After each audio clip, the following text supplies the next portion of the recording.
Hello everyone, welcome to the second episode of the Giantbomb Community Podcast. I am your host, Fat Mac, also known as Matt. I am here today with a number of new guests this week. Let me start off by introducing Nix Iron. Hello, Nix. Hello, Fat Mac. I'm Nix. I occasionally play video games. Occasionally. Anything else about yourself you want everyone to know? That I want everybody to know? Well, that's a tough question. Alright. Well, I'd like to specify that, don't worry, but I was going to go into my views not representing the podcast as a whole, which is definitely going to be interesting if I actually end up saying anything, especially about feminism. But just direct your ire toward me personally, and I can absolutely handle it. Sure. Also with us is Alaska Gamer. Hello. What are you about, Alaska Gamer? What am I about? Yes, introduce yourself. Oh, well, I'm Alaska Gamer. You can probably guess that I'm from Alaska based on the name. No. Oh, shit. I mean, it's not necessarily... I know, a big surprise. Alaska doesn't have games. I mean, yeah, it's last just name is full of ice. I'm not made of metal, so... And I play a ton of games, so... That's great. Okay. Go see it. Introduce yourself. Games. Fuck you. Okay, Morbid Coffee. Hello, Coffee. Hi. I'm Ghosty. Introduce yourselves, both of you at the same time. Go. You can introduce me too. Yeah, Morbid Coffee. Hello. Hi. What are you about? I make shit posts on the internet and then get invited to podcasts. Alright, good enough. Red and Ty, you're expert. I am the only just one to that's be here. introduced. Red and Black, and my name is Ty, but, whatever, that's cool too. Yeah, whatever. And Mango Tango. Mango Tango. Okay. I didn't get to talk about myself. Ghost, talk about yourself. I'm Ghosty, and I don't drink since Friday. And you're also from Poland, correct? Yeah. Okay. Which will explain my rapidly degenerating accent. Yeah. I'd just like to say that I'm jealous of the fact that you get all the Witcher stuff firsthand, and I don't get any of it. Because I can't read. You know what's funny? I don't like The Witcher. Oh, well. I mean, I don't like the books. I like the books. What about the games? I'm in it for the games, just so. Ah, okay. All right, that's fair. So not a lot came out this week for games. Mostly just Battle Block and Defiance.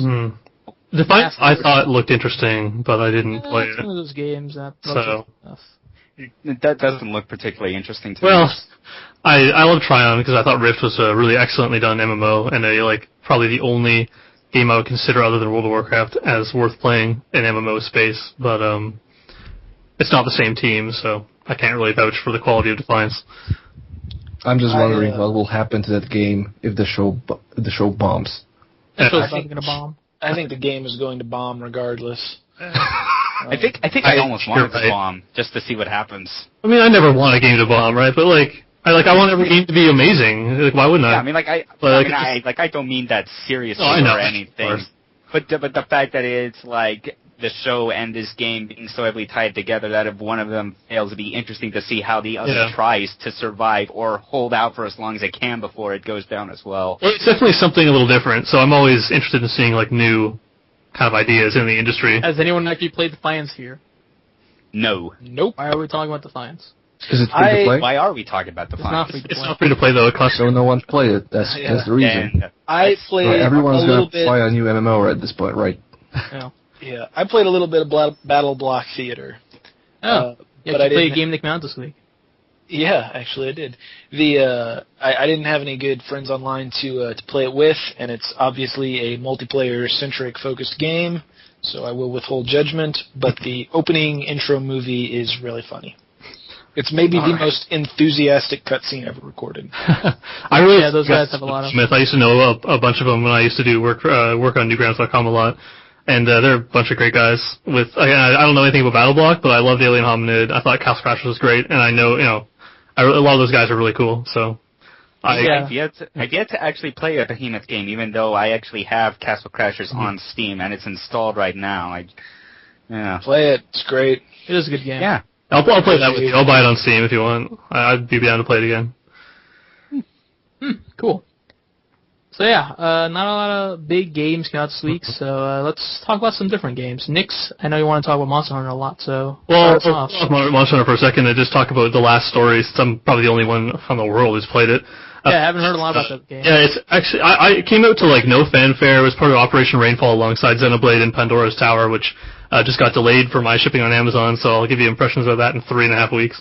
But I had heard, like, you hear tons of stuff about Xenoblade, how amazing it is, whatever. Like, it's a great game, yeah. I disagree with that. Yeah, so do I. But as even someone who loves Xenogears with all my heart, I can't say Xenoblade is really all that revolutionary. However, the last story, I had heard nothing about it, not from anybody, and I think it's easily a better game than Xenogears. Or Xenogears, what am I saying? Not even close.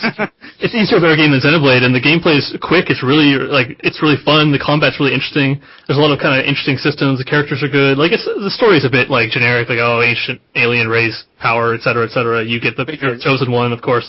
You got to get the girl. Yeah, it's really good. It's really good. I love it. I remember having some interest in it, but I guess just because it was associated with Operation Rainfall alongside stuff like Xenoblade, that after I played Xenoblade, like, I kind of lost interest or even, like, did not feel not so much enthusiasm or even the little bit, least bit of obligation to check out the last Well, I recommend anyone that has that feeling to give it a shot. I think it's a really excellent game. And it's Isn't the last game from Operation Rainfall coming out? It is soon. Like I said, it just got delayed. It looked interesting, definitely, too. I thought this game was Pandora's Tower. I didn't realize this was... the last story. Oh, okay.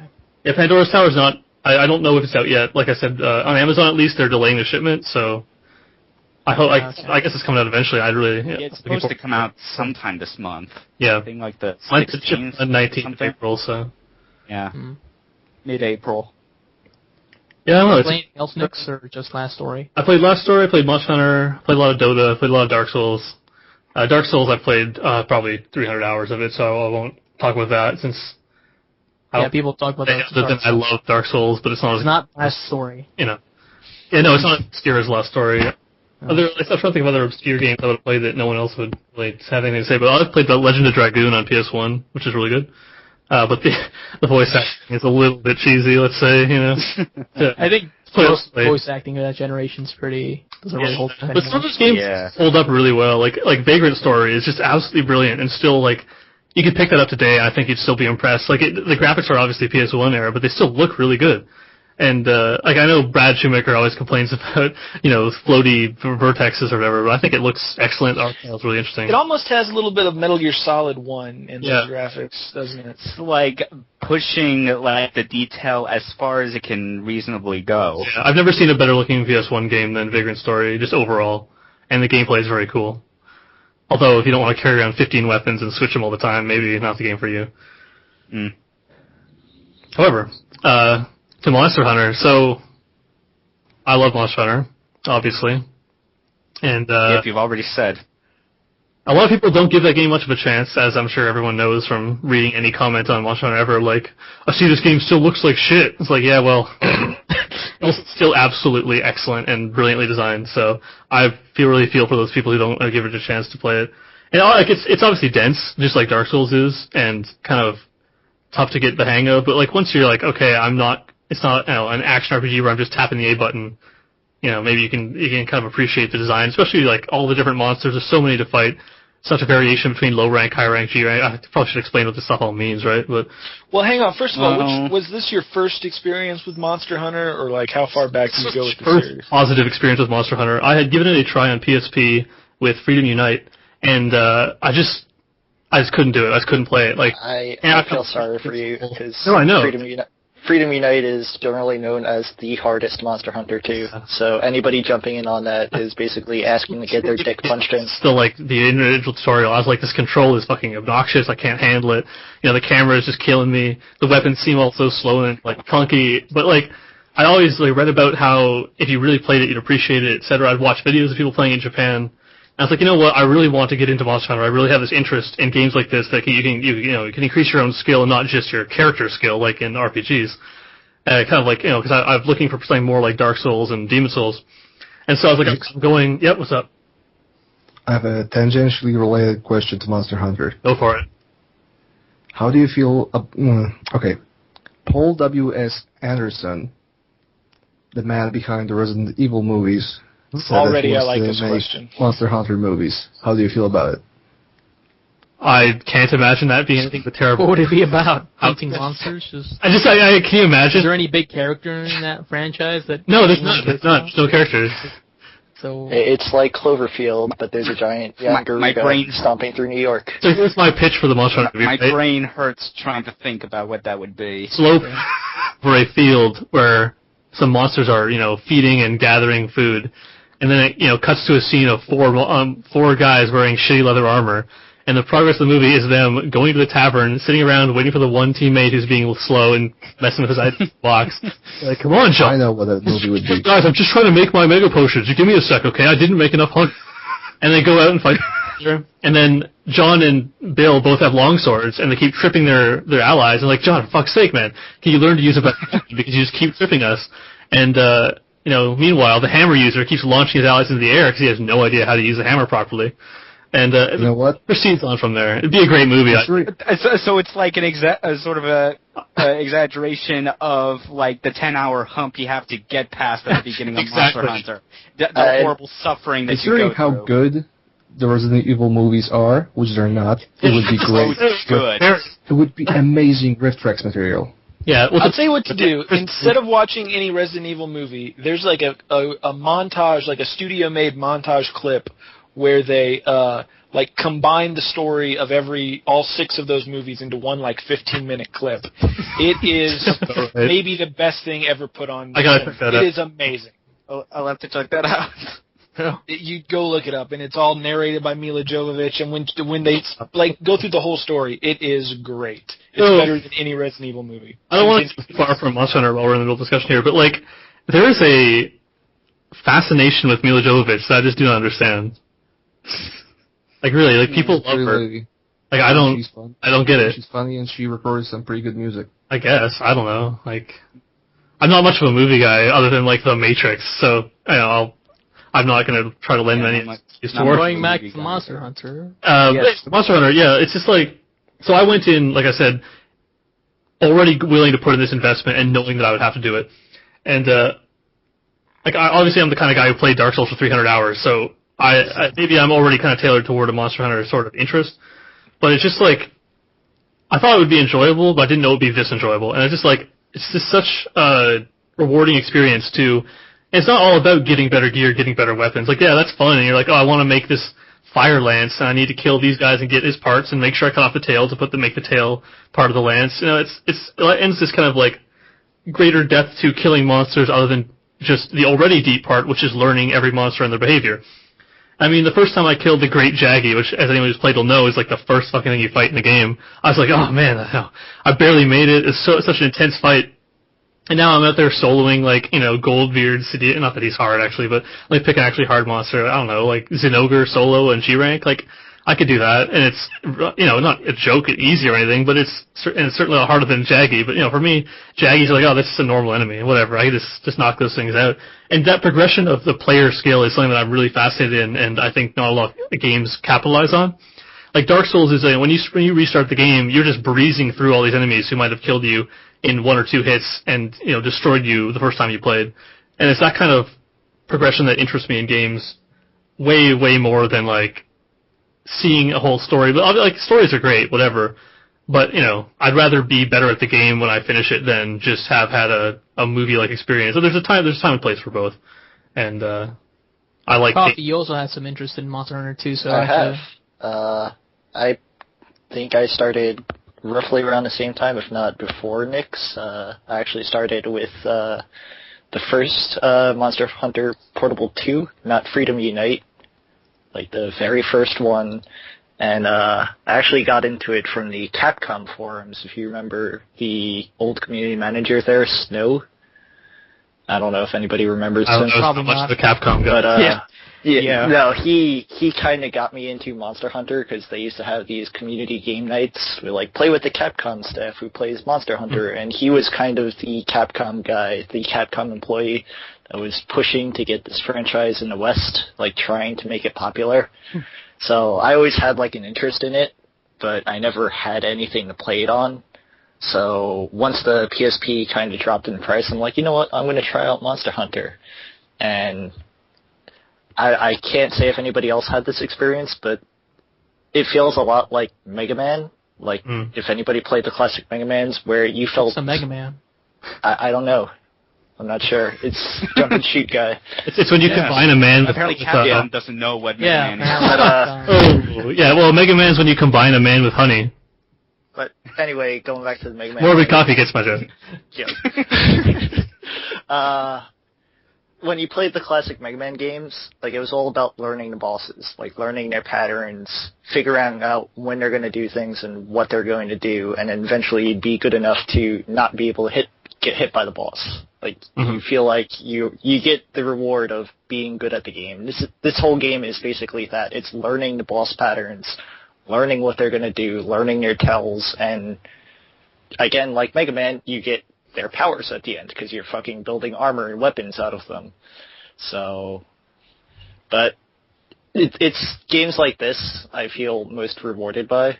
Like, it's very hard, like, if I play a shooter, if I play Call of Duty, like you guys were talking about before, I don't fucking feel like I did anything. I shot a bunch of guys and saw credits roll. It was a 2-hour action movie, but this, like, I feel like I'm getting better at the game. Like, the game is rewarding me for putting up with its bullshit, basically. Have you played Monster Hunter Ultimate Try or whatever? I didn't play Try on the Wii U because I'm weird in a sense. Monster Hunter works better as a portable game for me because the hunts don't take more than 20 minutes.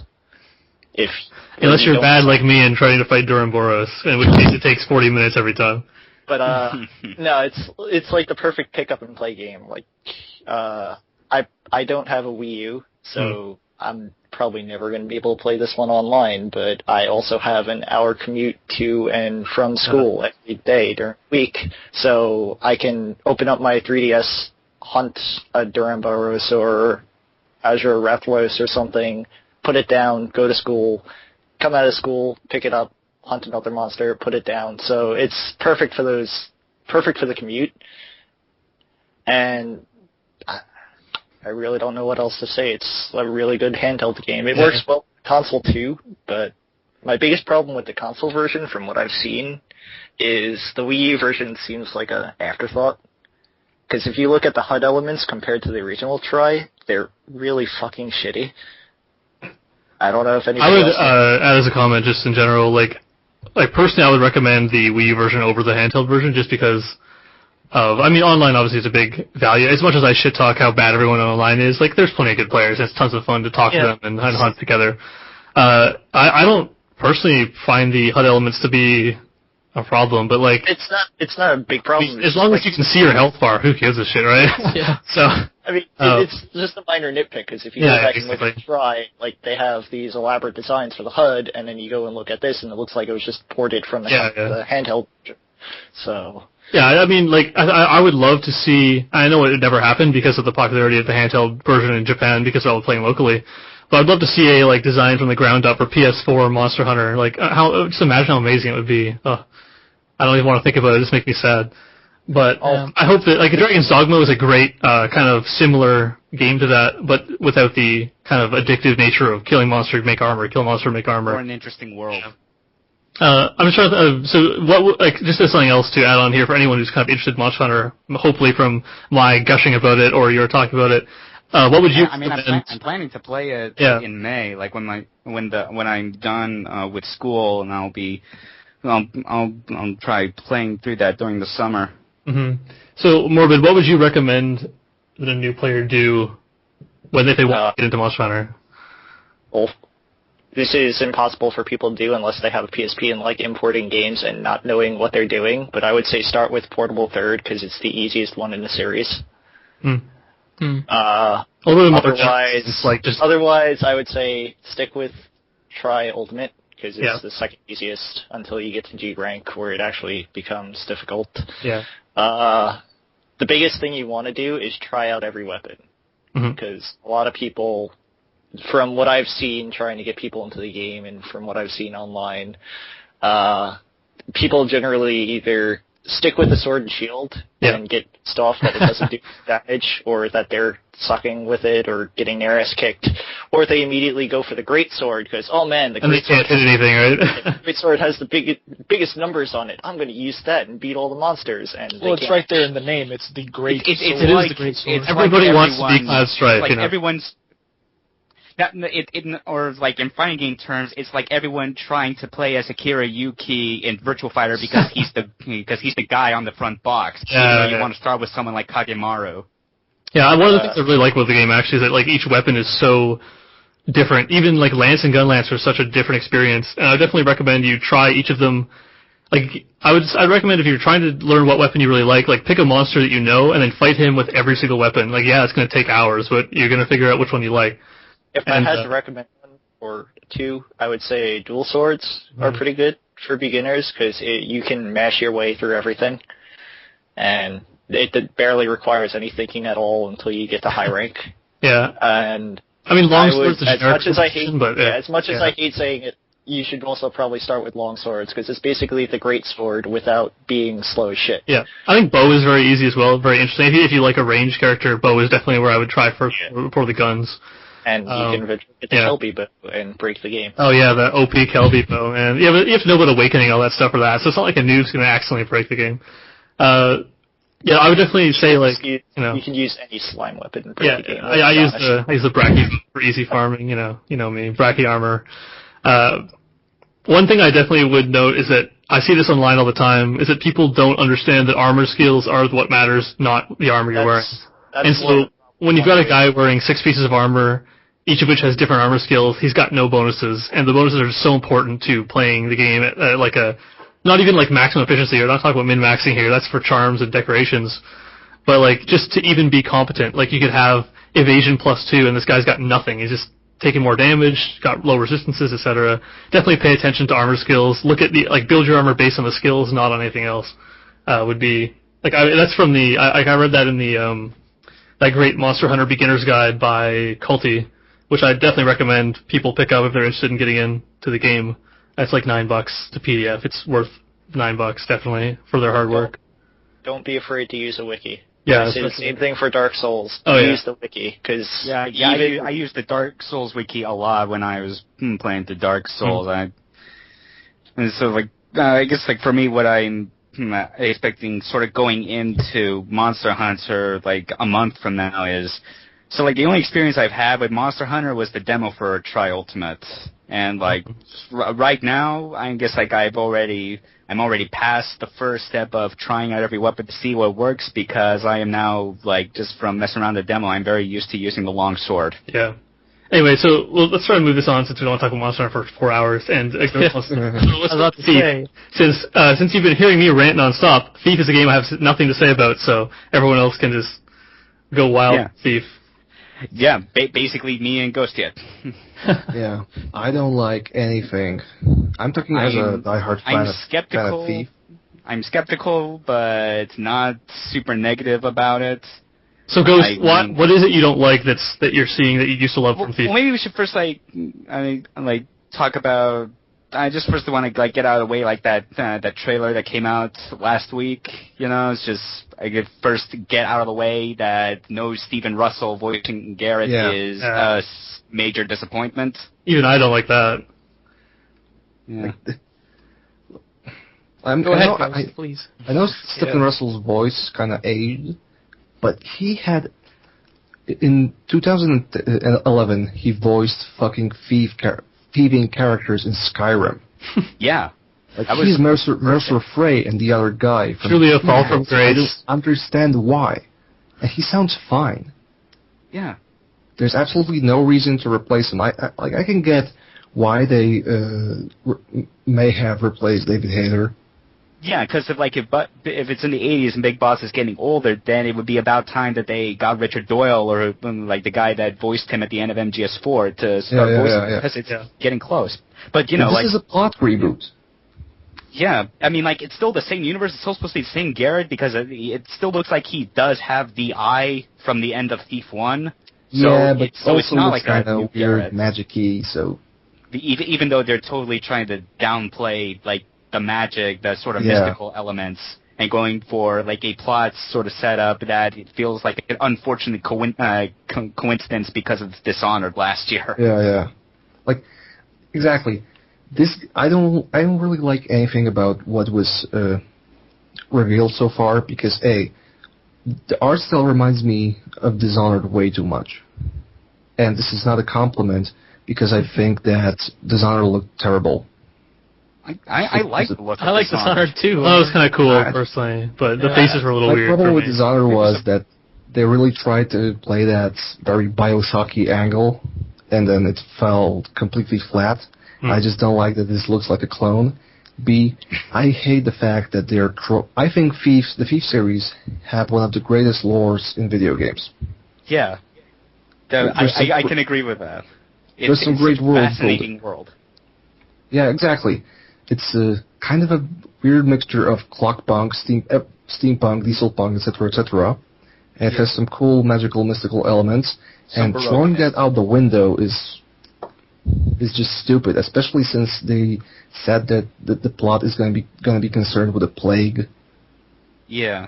It's more the conflict between like the poor people that are being affected by the plague and the high and mighty people that are like close to the Baron. Which the nobility was of course a faction present in the previous games, but they weren't the main factions. Like if you look at the old games, like the main forces at play were the Hammerites, which was the church and represented order. There was the pagans, which wanted chaos and nature, and then of course there's the keepers who are trying to keep everything balance each other out. Yeah, and like exactly. The first game was old Krieg games were actually concerned with one faction mostly.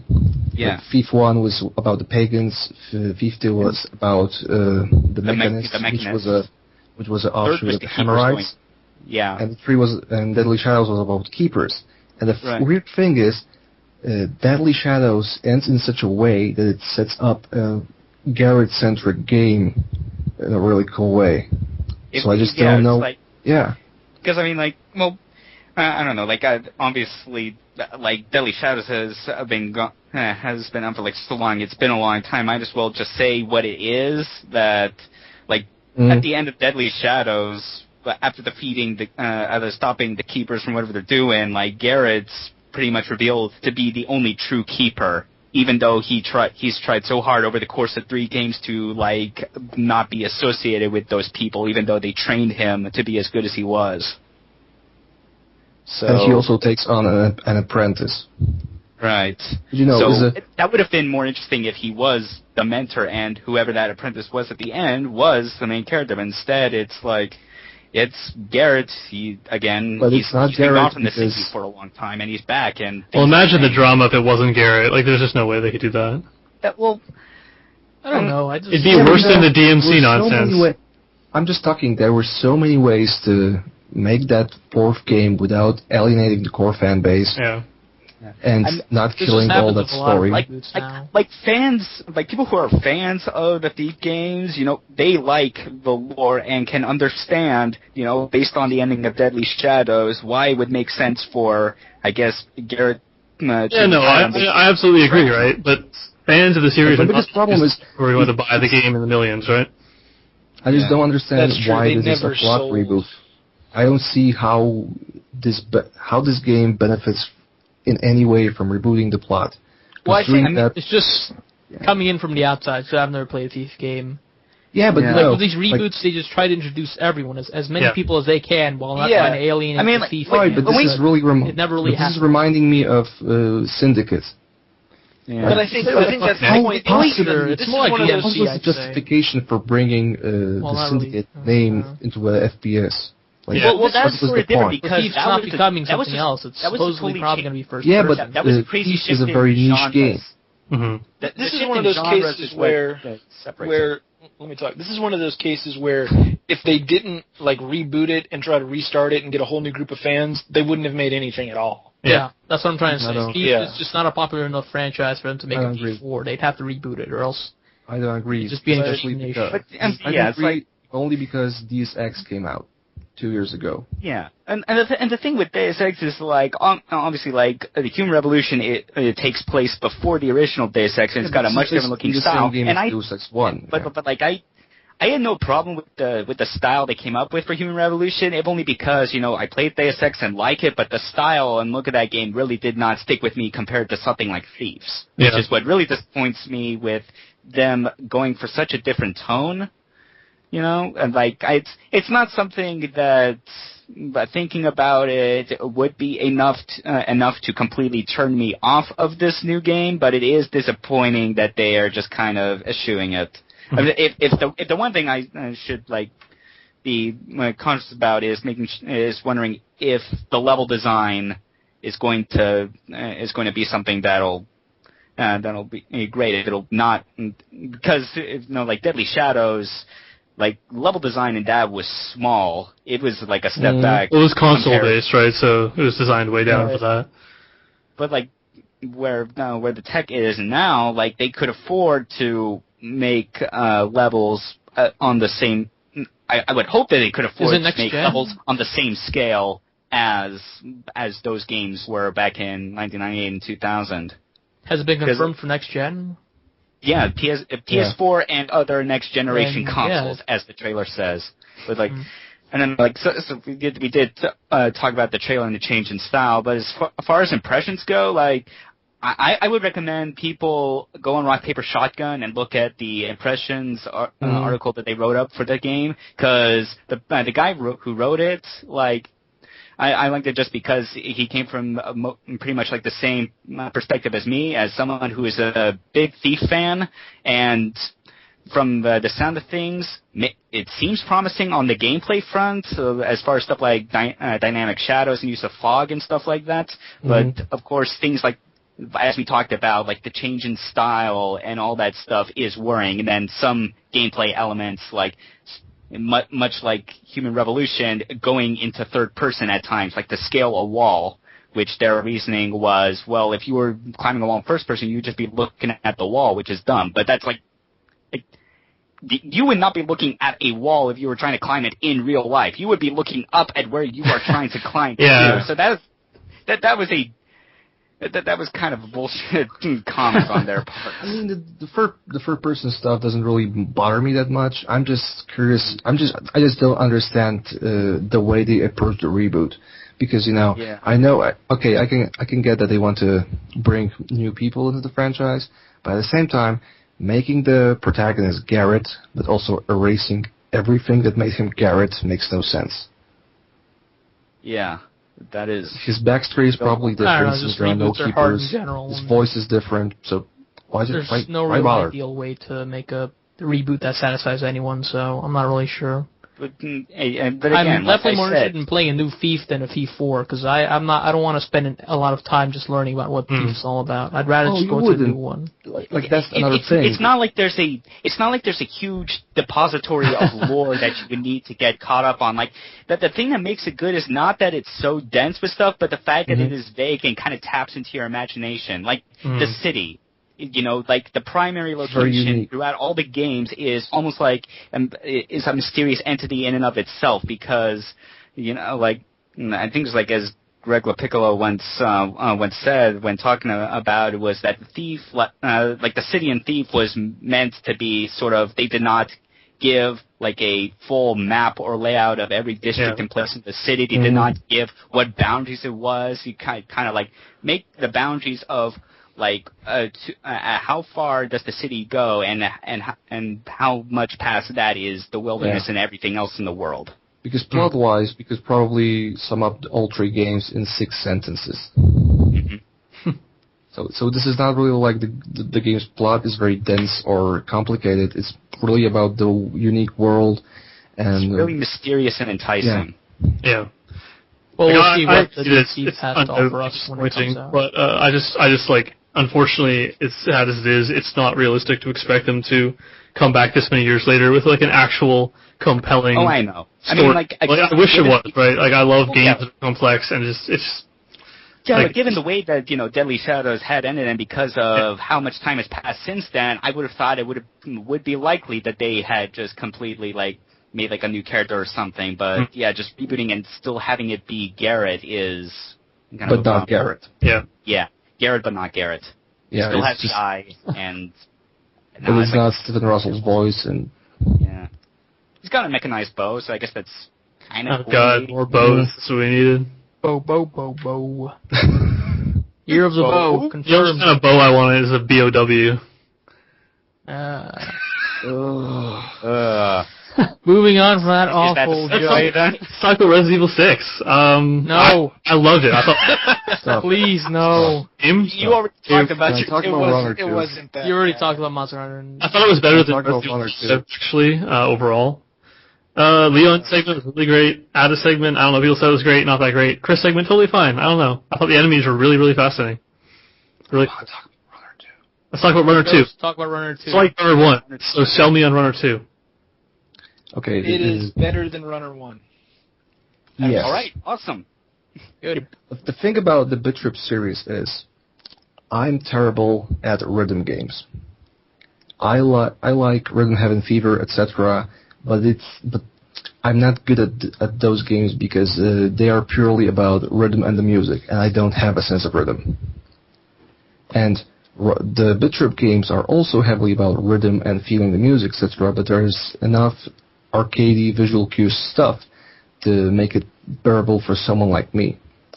And Runner 2 is just a very charming game. It looks great. I wasn't immediately sold on the art style because I felt that moving into this polygonal stuff instead from the throwback pixely stuff of Bit Trip Runner was a bit meh. But then I played the actual game and it looks gorgeous.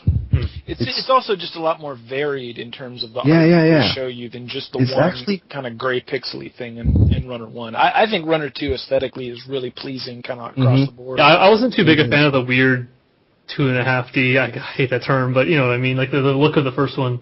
But I thought the gameplay was great. So if this one is visually more interesting, I'm definitely interested. It has a very trippy, crazy art style. It's very cartoony. I saw some really cool art that was like the runner guy or Captain Video as like an eldritch abomination, and I was like, now that gets me interested. Like, what is that about? So Commander Video, dude. Commander Video. My apologies. I'm not an lore expert in the Runner series, so I have to. He spent 4 years in a military academy to earn the term commander before his name. He had to go through like lieutenant video and private video. Show private that man video. Lord. Sergeant video. Maybe one day he'll be admiral video. Yeah. Anything else about Runner 2, Ghost? I would have to spoil Bit Trip Flux to answer your question. Oh no, the deep storyline twist at the end of Bit Trip Flux. Deep story. Anything else about Runner 2, Ghost? Yeah, I saw a video of the blind guy who finished Ocarina of Time playing Runner 2. Damn. Wow, that's crazy. And I didn't even finish Ocarina of Time. I'm not even blind. And that made me kind of feel bad for but apparently I am blind to its quality. Oh. I don't like Ocarina of Time. Sorry. I thought Link to the Past was blind, though. I know. Majora's Mask is the best. Yeah, it's blind. I wouldn't have had to look at those awful textures on the 64. I was blind after looking at the Ocarina of Time textures. Oh. It's like a glaucoma simulator. Speaking about textures, did you see that video where one dude replaced every sprite and texture in Majora's Mask with Nicolas Cage's face? That's really funny, but no, it's amazing. That's a great. I want to see it now. Level of That's creepy. a great visual comedy on this audio. Skull Kid is fucking scary. After putting Nicolas Cage's mug on him. It's like being John Malkovich only with Nicolas Cage. That'd be awesome.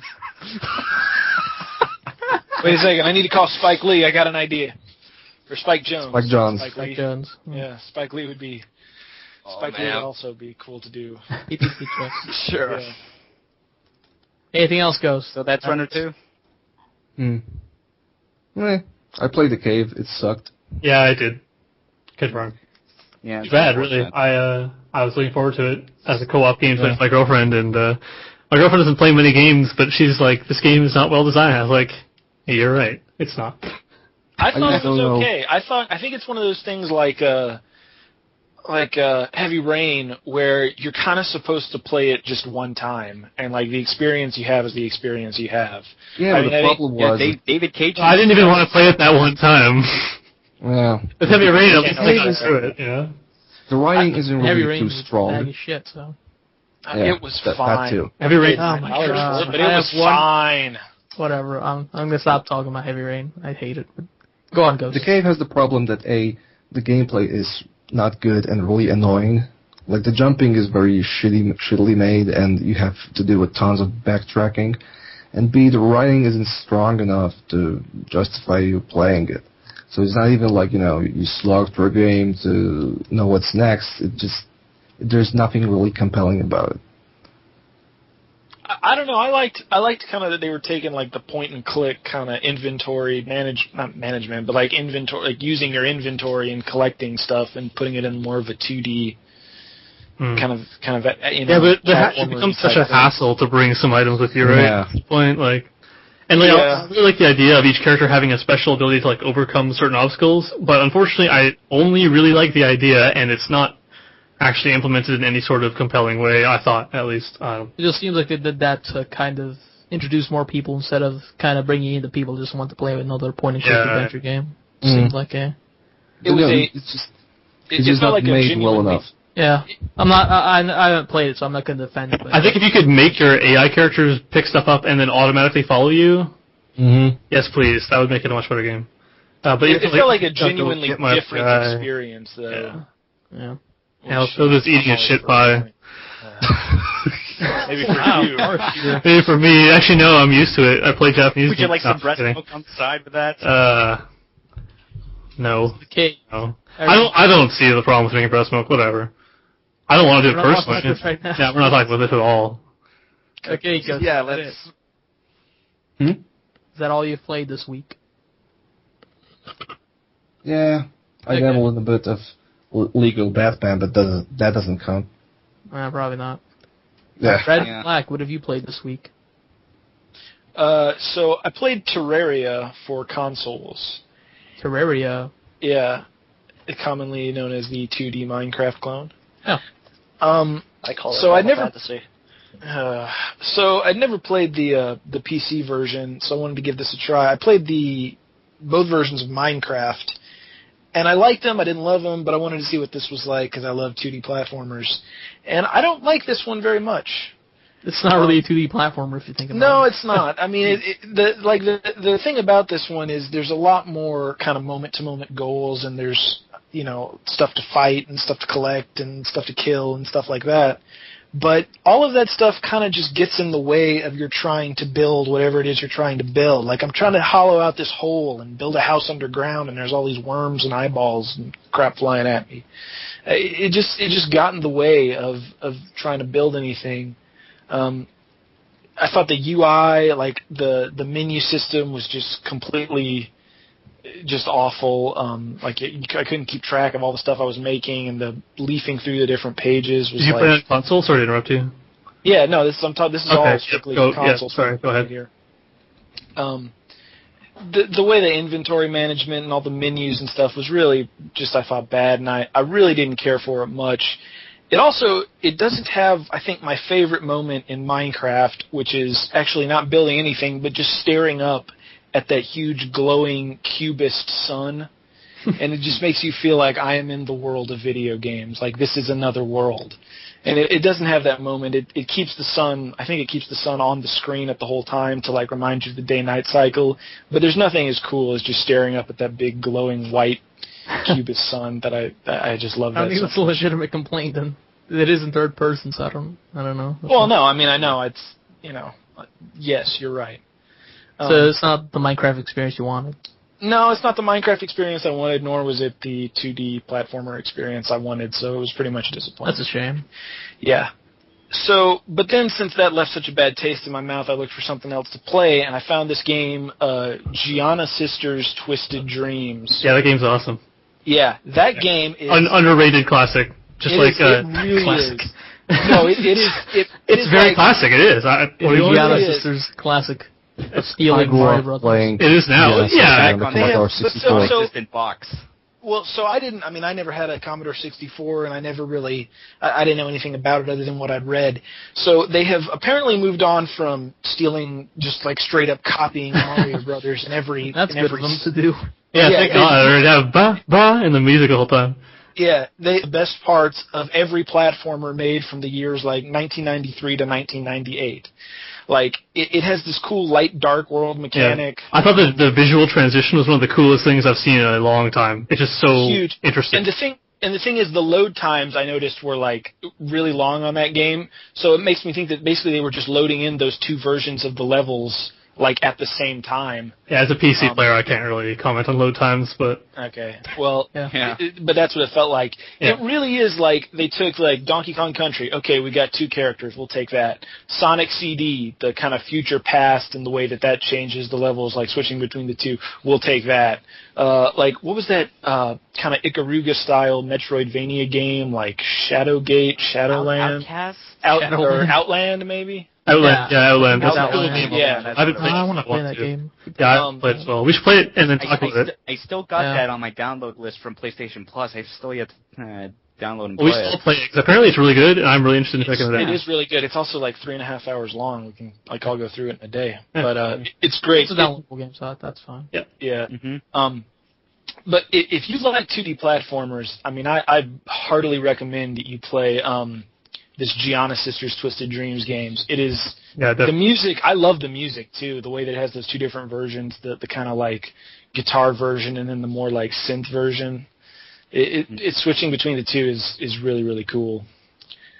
So yeah, that was what I played, and then I was going to talk about N Plus because they announced N++ last week, and N Plus was another amazing 2D platformer. I don't know. Have you guys played N+? What do you think about it? I've played it. It's too hard for me, but I still appreciate it. Did you ever do any of the co-op stuff? No, not really. The co-op stuff is really really cool. It's God. I wish I had played it more recently, but you're kind of working together to get through these levels, and it's one of those things where if one person is alive, like it's like you can still finish the level. So if you're on, you're all talking to each other and everything, and you get three players like kind of cheering on the one remaining player left alive, and it's a real like communal sense of like accomplishment when you get through a level. I recommend N++. It also has another cool like minimalist visual style and minimalist kind of thumpy, synthy, bassy music style too. That's pretty cool. Yeah. Oh no, Ghost died. He's a ghost now. Bye, Ghost. Tactful and subtle. Yeah, we've masterfully done. Yeah, Ghost had to go, so we did not care to give him a proper send off. Nah, he had to go be a ghost somewhere, so he's gone. But we got someone else to take his place, right? Yeah. Alice, are you here? Ooh. Oh no, it's Alice's ghost. Ghosty has Ghosty died. and Alice are the same person. They are. Oh no, it was the Polish ghost and now it's an English ghost. Woo! Just like in BioShock, he was Atlas the whole time. Oh, timely. So, yeah, for what? I'll spoil BioShock all day long. No, I won't spoil Infinite. Come on, but well, 6 years old, statute of limitations has passed. Yeah, kindly. 6 times over, but So Atlas, what have you played this week? I haven't played. Oh jeez. I was interested in jumping on for the N+ discussion. All right. Sorry, the N++ discussion, because I am exactly the sort of person that shouldn't enjoy N+. I don't have a lot of patience for games, and that game was actually really cool. I actually really liked N+, so I'm definitely interested in N++. So. Did you ever build any of your own levels? I did. No, I'm not terribly good at that sort of thing. I never really could wrap my head around it. I tried to play to make my own maps in Age of Empires 2 was the most time I ever put into trying to set up something like that, and those maps I made were still terrible. So, and I never tried any of the co-op stuff. So there were whole elements of that game that I completely missed, and I still thought that game was pretty cool. So. It really is a good game, and I think it still holds up because it's so minimalist to look at. It doesn't look dated or anything like that. You play anything else, Alice? I finished Rage this week. Our continued Rage discussion. Well, it's going to wrap up this week. Let me Give me the one-word review. Should I play Rage? All right, here's the one-word review. 4 stars. You already botched it. That's 2 words. Out of how many? Like out of 10 stars, or is it 5 stars or? Guys, you have to point system so Metacritic will accept us. Come on. Yeah. You don't want to be on the low tier like Giantbomb is for using a 5-star system. Whoops. Like anyone cares. Yeah. Fuck Metacritic. All right. Yeah. Let's continue. Rage is pretty good.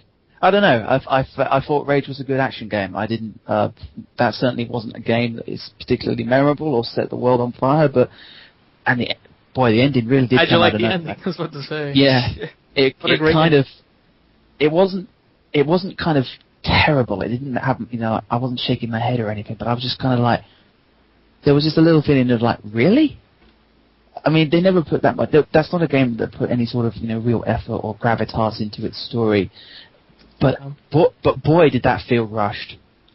But I don't. Just felt so sudden. Yeah, it really did. But how long was that game actually in development?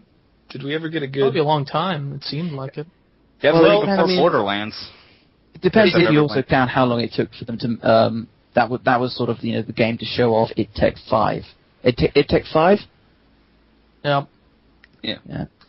So I don't know. Probably a good few years. I don't know. I don't know.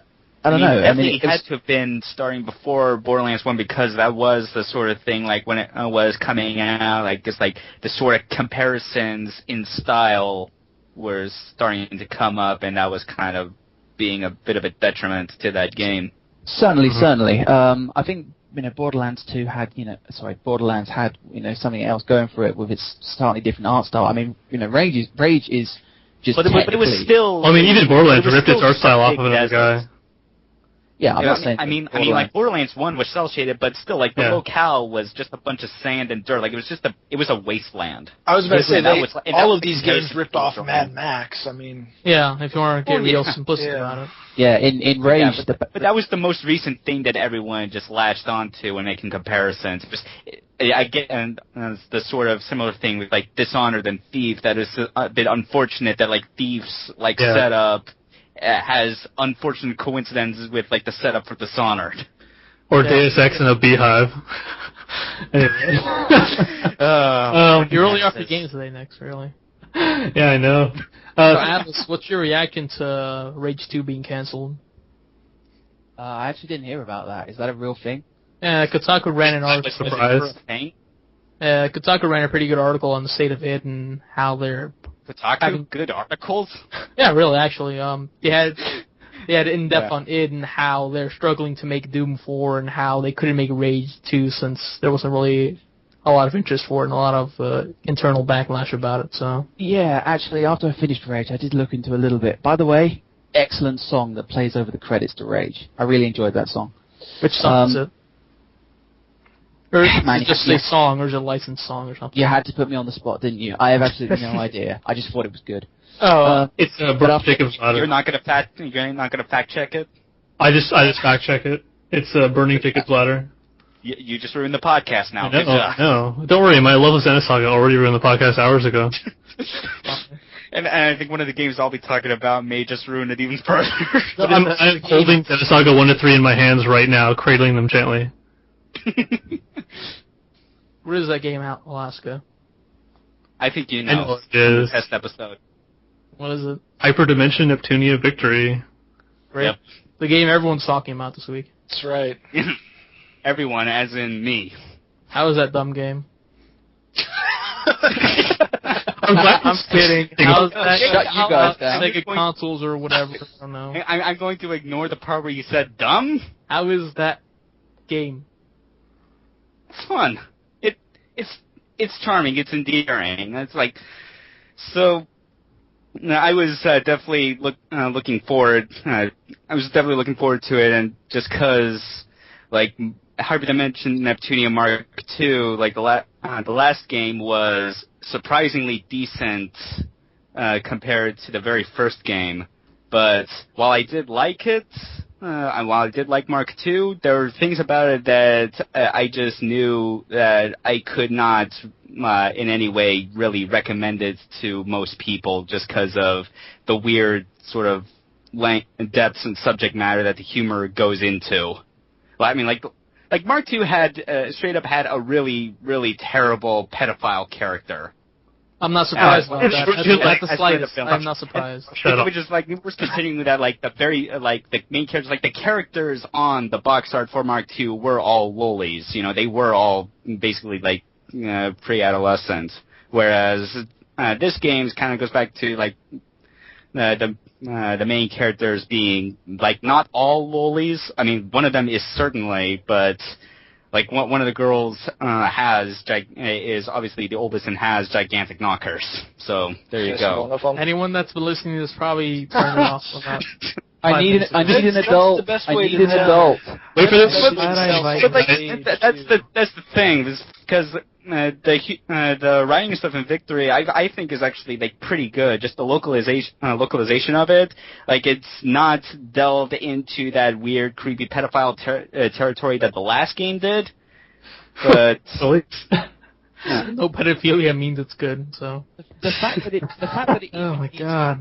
The fact that this even needs to be discussed, like, hey, it's a talking point for this game that it has no pedophilia. I mean, what are we actually? What point? To be fair, there are some good games that have pedophilia as an element. Drakengard 1, excellent game, happened to have pedophilia discussed in the storyline in a serious way. There you go.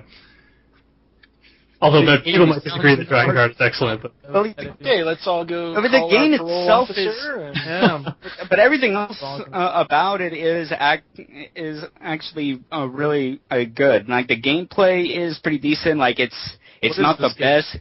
It's not the best JRPG system out there, but it's definitely serviceable enough just to get to the next story segment. Is it like Tales or what?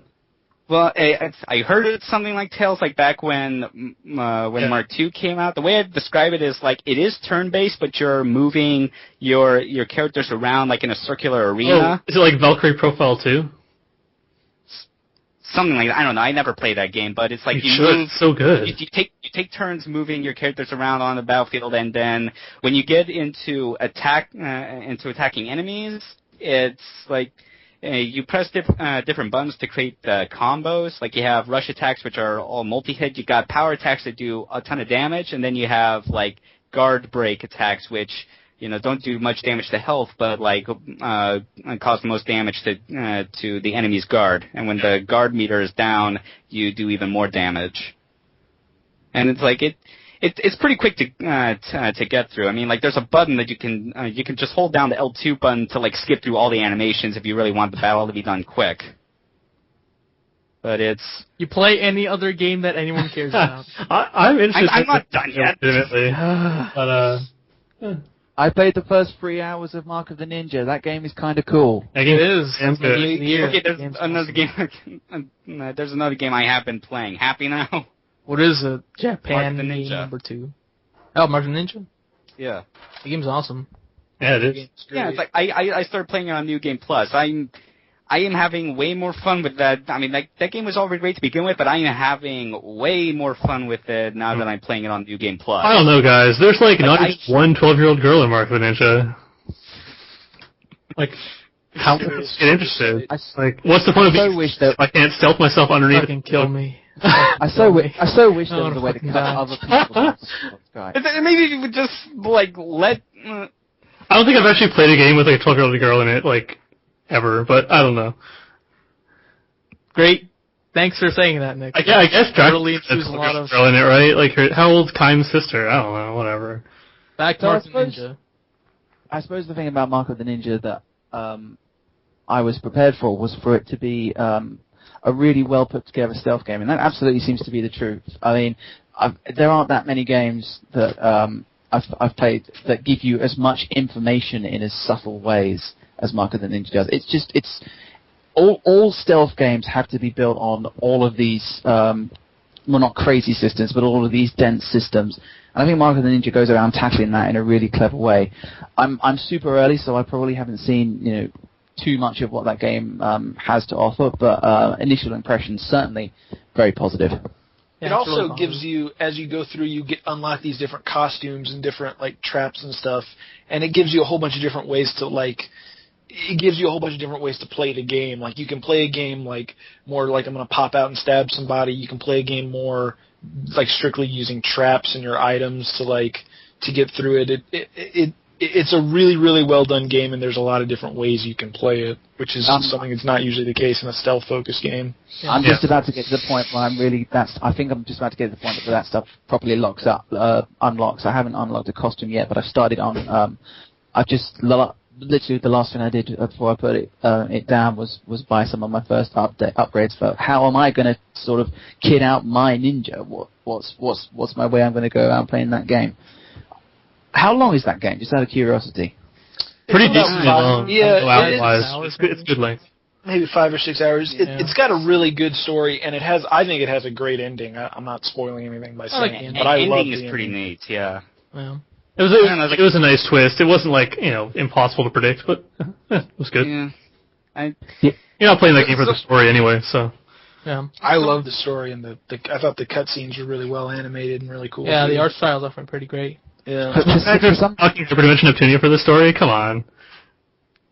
They're experts at the art style. I love the art in their game. Yeah, I definitely like their style a lot. Yeah. Although Don't Starve is very different, but I'm not trying to segue into that, but.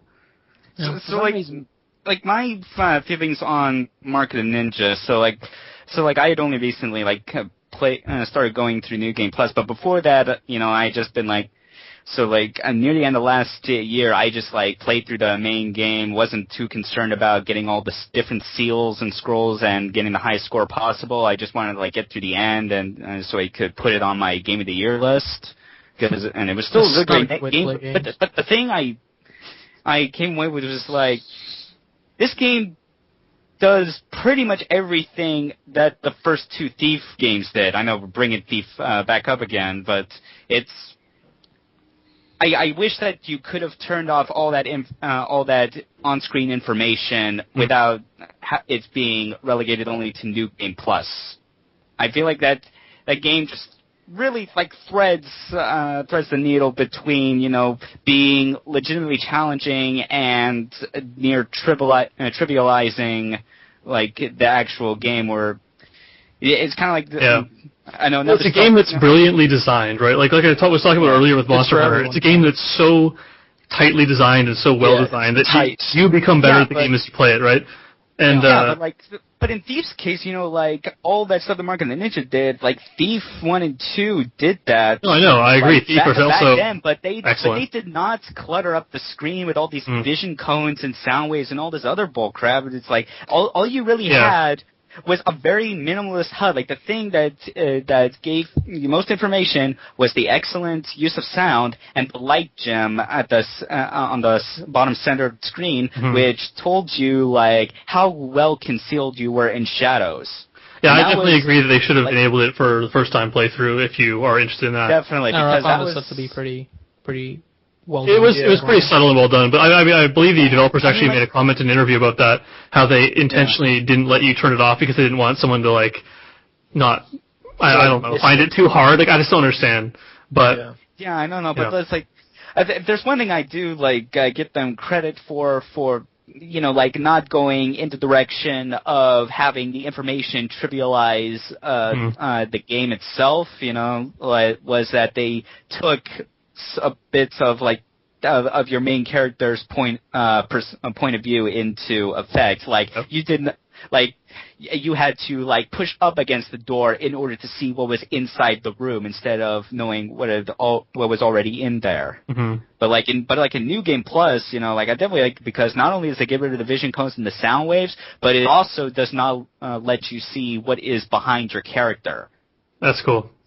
So that was a whole lot of fun to do, and I'm right now going through that, and I'm using, I forget which suit it's called, but it's the one where you get the 2 distraction items and you can't use your sword.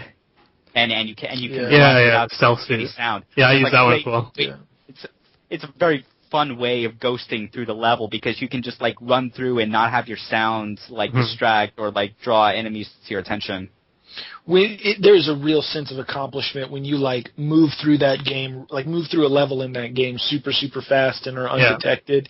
It's a feeling of empowerment. I mean, it really is. Absolutely. I think that's really what it is about that game. Is it makes it in most games stealth feels like a burden or like a hindrance or something that's like impeding your progress. And this game, it makes stealth feel very empowering. It makes part of that comes from the fact that they do not commit enough to the stealth design, and they give you enough information, because until Market and Ninja, I had not really like played a stealth game where I felt there was so much information that was clear and easy to recognize as thief.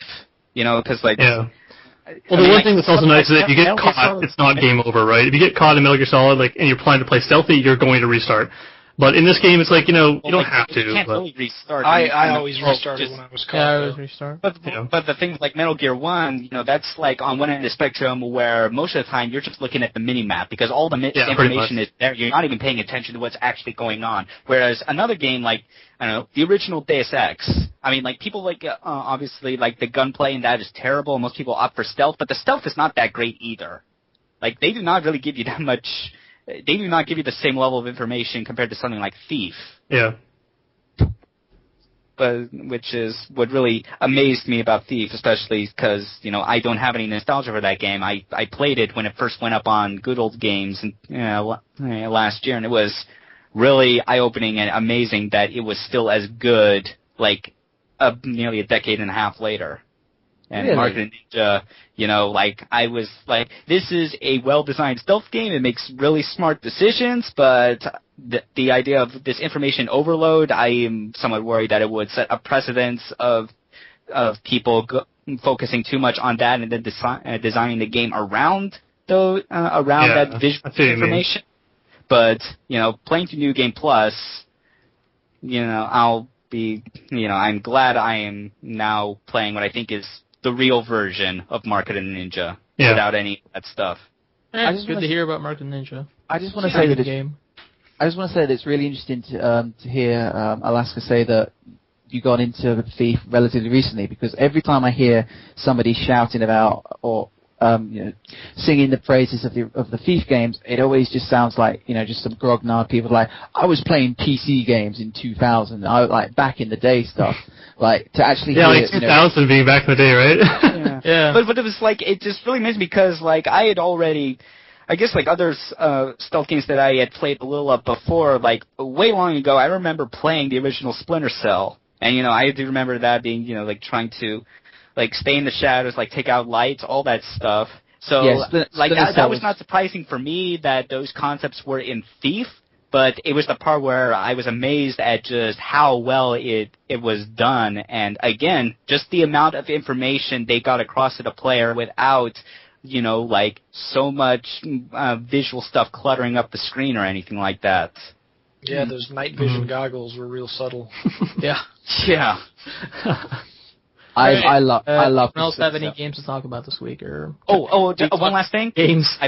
One very last thing, very short. I played Memory of a Broken Dimension.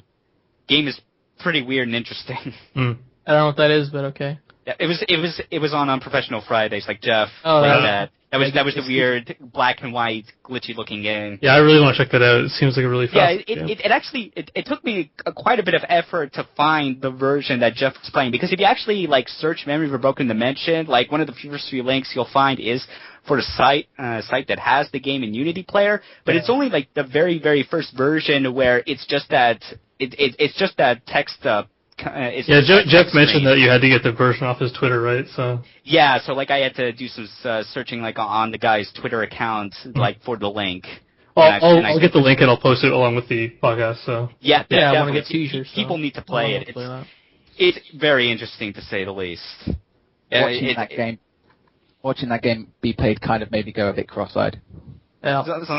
That is a game that I'm I would be interested to try with the Oculus Rift, but I'd also be worried about what it would possibly do to me if I played it like that. You'd never go get inside out. the computer. Yeah, you'd never leave. You'd be Tron. Yeah. In black and white. That would suck. Alright, anyone else have any last little thing? I could talk about fighting games, but I don't think anybody wants to hear that. Probably not. You played, actually, I do want to hear about that, because you were talking about, you're talking about Us, right? Yes. I bought the that. Injustice demo. That was all I played. I also played Injustice. I would like to hear, like, a brief overview of what kind of separates Us from, like, you know, well, compare it to Third Strike, since that's what everyone says it's like, and I don't know. The problem is it's a little too much like Third Strike. Impossible. Because I feel like they got a little bit lazy in the design, where the last two characters they designed are pretty much sprite rips, like direct sprite rips. There is a guy named Jet in the game who they put a little bit of effort in because he actually has custom sprites, but all of his moves are Dudley. Every single one. Oh. So they basically just drew over Dudley, and the last character, I think Chandra is his name, he's the grappler of the game, is a recolor of Hugo with a different head. Wow. So... Well, that's too bad to hear that happened, but... It's a good game, it plays fine. It's a little slow compared to Third Strike. Does it have the parry system? It actually has a different parry system. Oh, okay. You have two parry buttons, so instead of pressing forward to parry, you have a high parry and low parry button, but you can't actually spam them. So if you spam them, it's just not going to come out. I would like to see more fighting games implement a parry system like that. I really enjoyed it in Third Strike and thought it was very cool. I mean, like, everyone remembers the Daigo video where he parried the entire... More fighting games and more character action games. Yeah, definitely. You know, like, more Royal Guard. I hope like that the MC3 pretty much on the rise. Revengeance brought that back a bit. On the rise? Yeah, definitely. Although, like, it was definitely a bit more automatic. It's not as precise as something like Royal Guard in DMC3, and even perfect parries in Revengeance are pretty tight. But like you could do a half parry. Yeah, they're very tight as you go higher up in difficulty. Real quick, what'd you think of Injustice? That game is hella ugly. Really? Yeah, I don't like the way it looks. I didn't. What's the deal with the wager moves? I didn't quite figure out how that system worked. So the losing player is able to wager meter, and depending on how much meter they wage, depends on how likely they are to win. So if the losing player wagers 3, the attacking player or the defending player against the wager has to wage his meter 2. If he wages 3, it cancels it out and you get nothing. If he wages less than 3, the losing player gets 30% life back. And if the defending player wages more than the guy who initiated the wager, he gets nothing and just takes damage. So it's basically high risk, high reward. That seems like a really interesting idea, actually. Yeah, it is. It's a really cool moment in a fight when they like you can imagine. Stops. I know it's not really exactly like a high, going to be the poster child for a tournament game, but like imagine the great moments in tournaments where someone would wager and mess up or come back. Right, that'd be really awesome. It's a really cool moment. It's a really cool moment during the course of a fight because like it stops but like the camera zooms in on both characters and it really is a cool moment. But I just couldn't figure out how it worked when I was playing. Yeah, I thought it was like, press this button and then see if they press the same button or something. It's a way to make your opponent waste meter, because you're always going to win if you have more meters than him, but you're also throwing away your ability to do EX and super moves, so I don't know. Need to see how it plays out. How's the fighting in it? Did you play Mortal Kombat 9? Yeah, I love it. It's Mortal Kombat 9. That's good. I love Mortal Kombat 9. That's great. It's fun. It's fun. It looked weird, but it's fun. It's like a half mix between Mortal Kombat and Street Fighter, because the game actually has real cross-ups now, not where you jump over the guy and then your character suddenly turns around and they're facing the other way midair. So, but all the characters, like, you can pretty much label them as Mortal Kombat characters. Like, Batman plays like Scorpion. Yeah, he plays exactly. The Flash. No, instead of using the spear to draw the other person to you, you draw yourself to the other person. It's totally different. He repeats "stay down" over and over. Yeah. I don't know. It's just the way the game played and the way it looks turned me off. Like, I think NetherRealms does good fighting games. They have a lot of good ideas in the game. It's just Mortal everything Kombat they showed. pretty good. So everything they showed me. There's reason to. Yeah, I mean, I'm sure fun. the story. I had a good time. Yeah, me too. It's just everything I played of the demo makes me not want to play it. So. Interesting. I'm a big fan of Mortal Kombat in general. MK9 I thought was fantastic, the story mode especially. I'm more interested in playing the story mode in this game and not really getting too deep into it because I'm not a big fan of like DC and comic book stuff, so I'm not really a fan of the characters. Like I don't think the people who made this game are a fan of those characters. Oh man! Oh, what do you mean? It's just super. It's Mortal Kombat with just like they put a Batman sticker on the guys. Oh yeah, that's what you get NetherRealm 4. Yeah. What are you gonna make? Street Fighter? Or and also like Harley Quinn is in the game, right? I don't think wish I saw that. a design of her in there. She is in the game. She's not in the demo. Yeah. And they use the Arkham Is it really too much to ask for them to just have her back in her old like outfit from the animated series? I don't follow comics. They've alienated all of that because they've made their own weird art style. From what I understand. Yeah, I mean, like I tolerated somewhat in Arkham Asylum with her sort of like combining that with like a nurse's uniform or something, but like as it just kept each game representation of Harley Quinn is like you're making her look more and more like whoever that like weird like chick was in Vampire the Masquerade Bloodlines. Oh yeah, I know. Oh yeah, that great reference. You're making her look more and more like she's going to fit in Never to Mention Neptunia Victory too, right? These great references. I'm not even trying to bring it up. Yet you were just so patronizing. I think Never to Mention Neptunia is fine. I'm probably going to play it actually. Yeah, I mean, Vampire the Masquerade Bloodlines. When this podcast is done, you and I can like talk about Neptunia without these assholes like heckling us. We'll have Giantbomb Community Podcast Victory and talk. As long as you don't live near a bus stop. That and Zenith. Moving on. I live near a lot of bus stops, man. Toronto's a dense city. So is that it? All the games you've been playing? No, I haven't even talked about my games because you guys didn't talk for like 2 hours. Well, you keep asking and fishing for more, so we're just going to keep going, you know? I know. It's Go ahead, man. Let's hear what you were playing. Yeah. I've been playing a little game, Gears of War Judgment. So what's your judgment? Baird in this weird trial, apparently. That doesn't really matter that much. It's weird. That's the game, but sure. Yeah. It's weird. On one hand, I really like what it does. It's pretty courageous and trying to differentiate what Gears is all about. But on the other hand, you can clearly see that this was kind of a 1 year, 2 year job production because it's a stopgap game. Yeah. Kind of. But anyways, good. A quick look with the kind of like limiters on what you're doing. It looked kind of really interesting to me. Awesome. Like the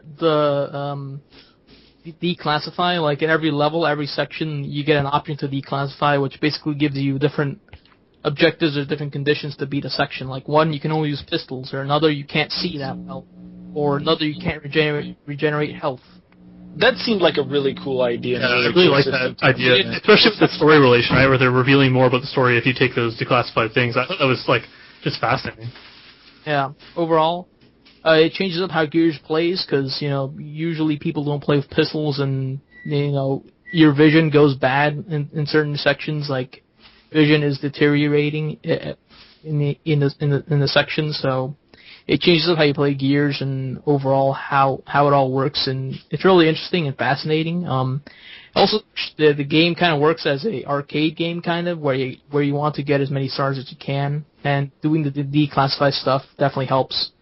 So it's not like, the weird thing about this is it doesn't really feel like a Gears game because Gears games usually have big set piece moments and the game keeps adding up with the story, but this one has different sections which kind of just make the game feel kind of separate and just about replaying different levels. Which is why it kind of feels short. All right. Well, here's a question: does it feel in any way like a people can fly game? That's what I was gonna wonder because it's sounding like besides sounding like a bit of a disappointing Gears game, seems like a bit of a disappointing people can fly game. Especially after Bulletstorm, which is just yes. Like your comment about like lack of any sort of like big set pieces like the main Gears game. Yeah, it's not really a big action adventure. It kind of feels like a weird I don't know. It doesn't really feel like a Gears game because you really just want to do as best as you can in every section, and the game is separated into sections. It doesn't feel like a game where you just keep going after story and getting checkpoints and checkpoints. It feels like there's one section, then another section, then another section, and then here's some story. Like combat arena, hallway combat arena, that sort of thing. Yeah, but with the declassified stuff, it makes it fascinating because there are like different ways to achieve combat and to get 3 stars because you have to do really well. You can't just like, oh, I'm going to shoot these guys. You usually get 2 stars in general. Mm-hmm. Is it one of those things where it actually encourages you to play a different way than you would have before, or is it more just like achievement hunting kind of thing? It encourages you to play how you want because you have to play that way. Like if you accept the declassified stuff, you can only play with pistols, so you only get pistols. You have to kind of survive that way and get through certain sections. But all that stuff's great. You know, the combat is different, and, you know, switching weapons is really fast. The gunplay actually feels pretty fast and loose, unlike a lot of Gears games. But the problem with that is you still feel like a slow guy and like trying to keep moving around these areas, and you feel pretty slow. So it's not like People Can Fly where you get these weapons. Like you don't get any real cool weapons. You get into weapons, but they're, you know, like a battle rifle, a short battle rifle, or like some weird tripwire crossbow. There aren't any. It doesn't feel like a People Can Fly game like Bulletstorm, which is this point. No shurikens and lightning. Yeah. And no firing like stakes at people and pinning them to the walls. God. Robotic dinosaurs. Awesome. Painkiller, such a good game. Yeah. I was thinking that next time I get bored, next time I feel like it's been a while since I've played a first-person shooter and I want to try one, should I go play Bulletstorm? Like, I own it. I really love it. Yes, it's a lot of A lot of fun. Like, go in expect it's like a satire of the Gear genre. So if you go in expecting that, you'll love it, right? Humor and stuff is just super, great, super dumb, and like characters characters are just pretty terrible for the most part, but you just want to like go there just for the gameplay because but like I said, it's an intentional satire of those characters, right? So they're intentionally acting like over the top bad. They're serious. I think no, that's not serious. But like it only works to an extent. Jokes. Like people who take Lollipop Chainsaw seriously and don't realize that it's trying to like be a satire. Or people who read Beyond Good or Das Volk Zarathustra by Nietzsche and believe it's not a satire and think it's just like a novel. Like, come on. The issue is like how well they execute on it. If they're still able to make you laugh at the bad jokes they're making, which was not always the case in Bulletstorm. Oh, I thought it was pretty often the case.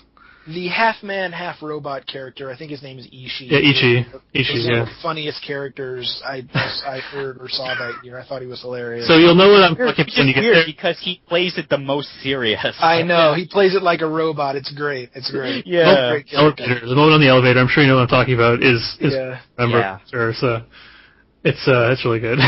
Yeah, Bulletstorm's pretty good. You should play it on the beach. Play that in hard resets. Yep.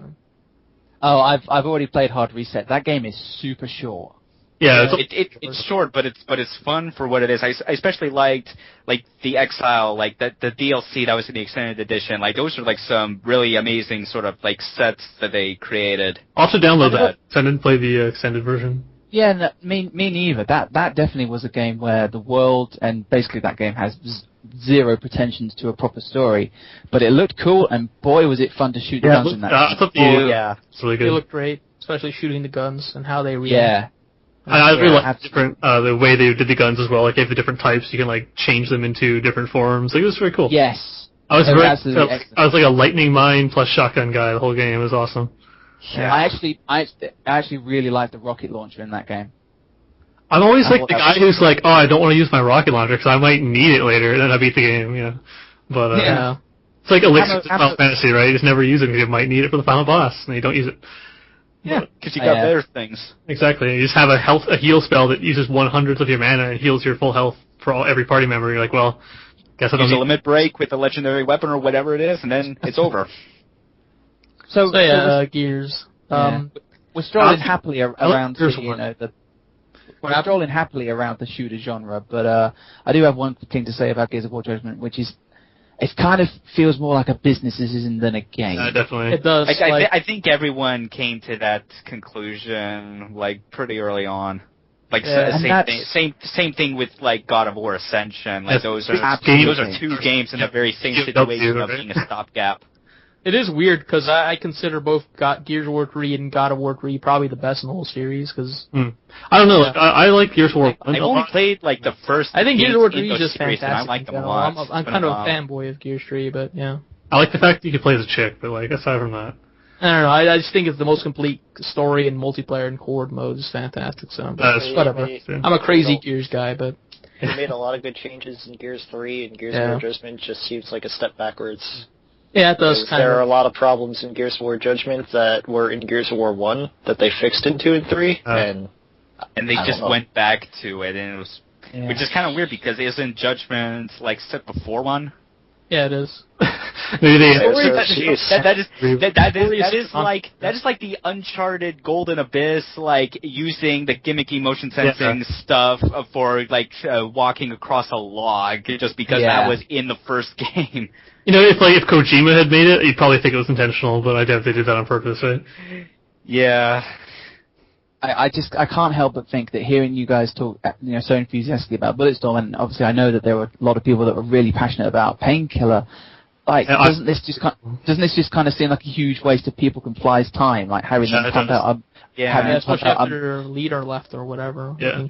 Nice. The thing is, those games, like, I don't know about Painkiller, but I know Bulletstorm for a fact, like, it did not sell anywhere close to what they thought it was going to sell. Like, I mean, it's getting to the point where if People Can Fly don't make games that they know are going to sell, they're either going to get bought up and then they'll just be, subsumed into, bland mediocrity like every other company that gets bought up ends up being, or they'll just fucking go. I think that's already happened. I'd say that People Can Fly. Well, but if they're still, I'm saying that it might be like the way that, Hollywood works, where like you do one big money-making mainstream picture, and then you do one. That? I don't know. No. Gears of War is that. Gears of War is that, and then you make one little indie weird kind of personal thing, and then you do one big studio thing, and then you do one little indie personal thing.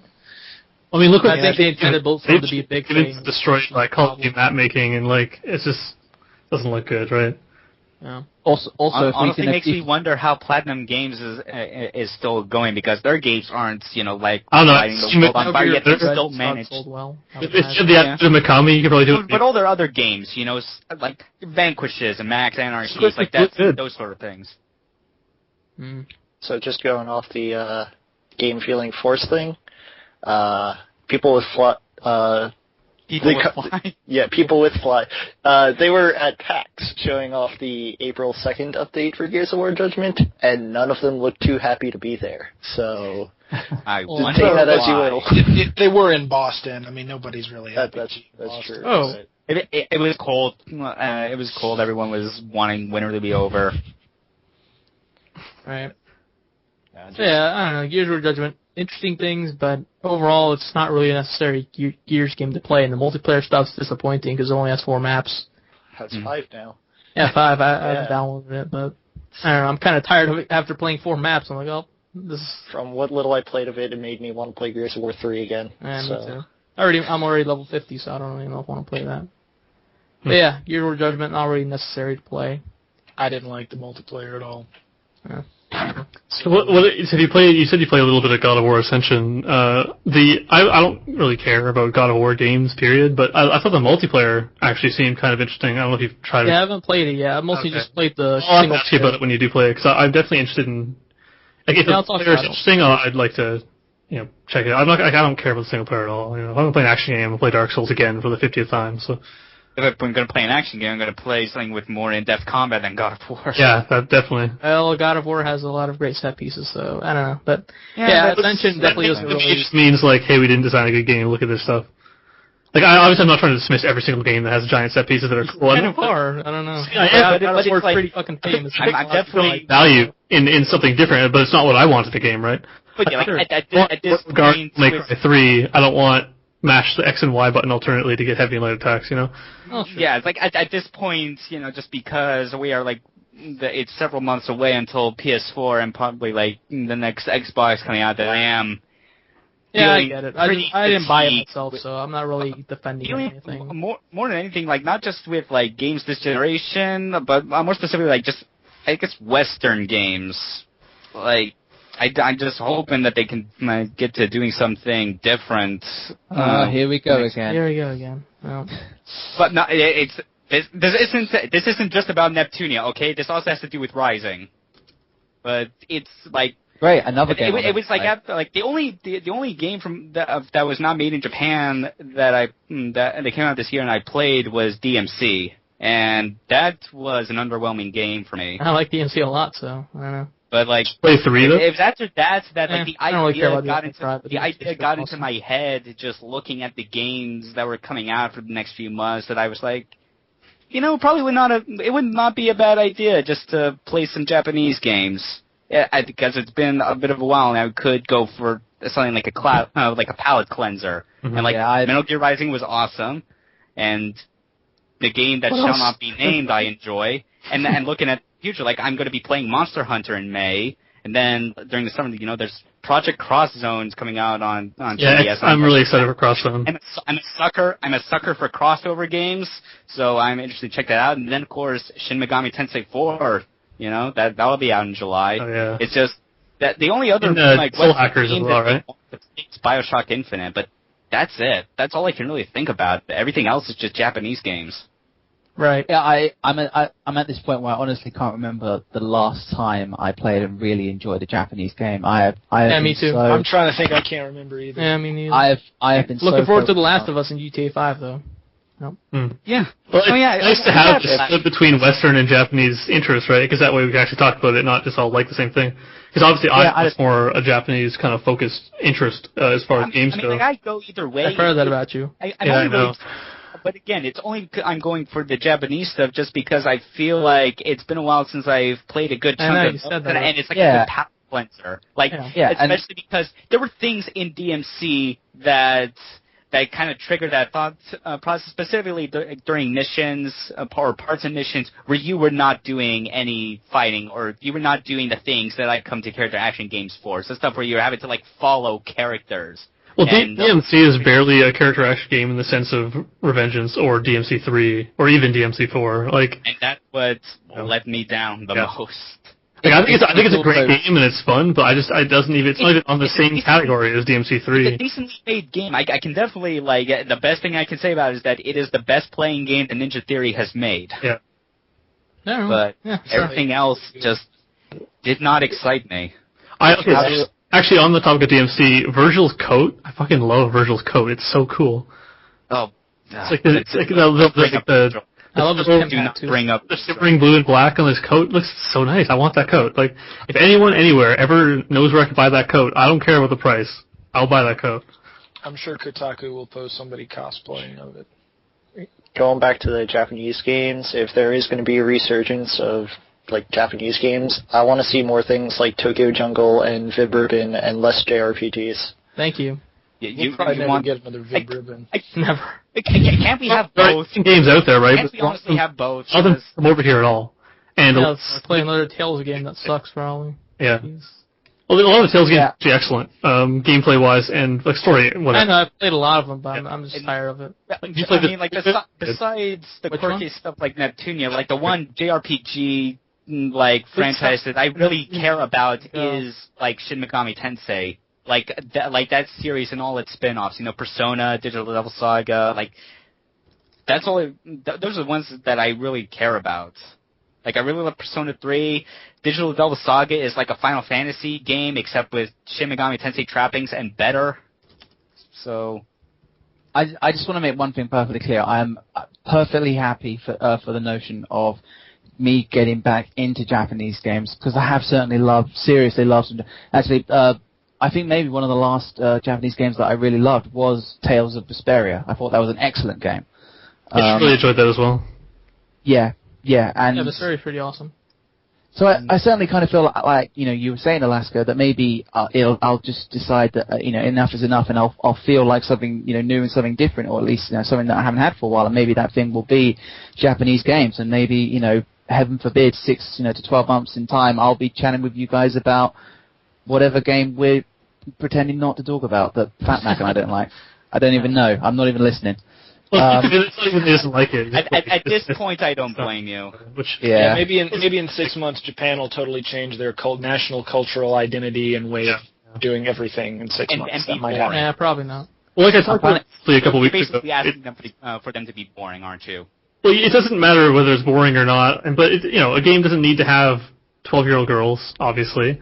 And a lot of Japanese games do have that motif. That's the thing, is that shit sells in Japan, so they're not going to change. And it's just like meaty old bro shooting dudes over here sells, right? Like I'd like to see more interesting character designs. Like I mentioned last week before the podcast that Drakengard 3 has a really interesting lead character design.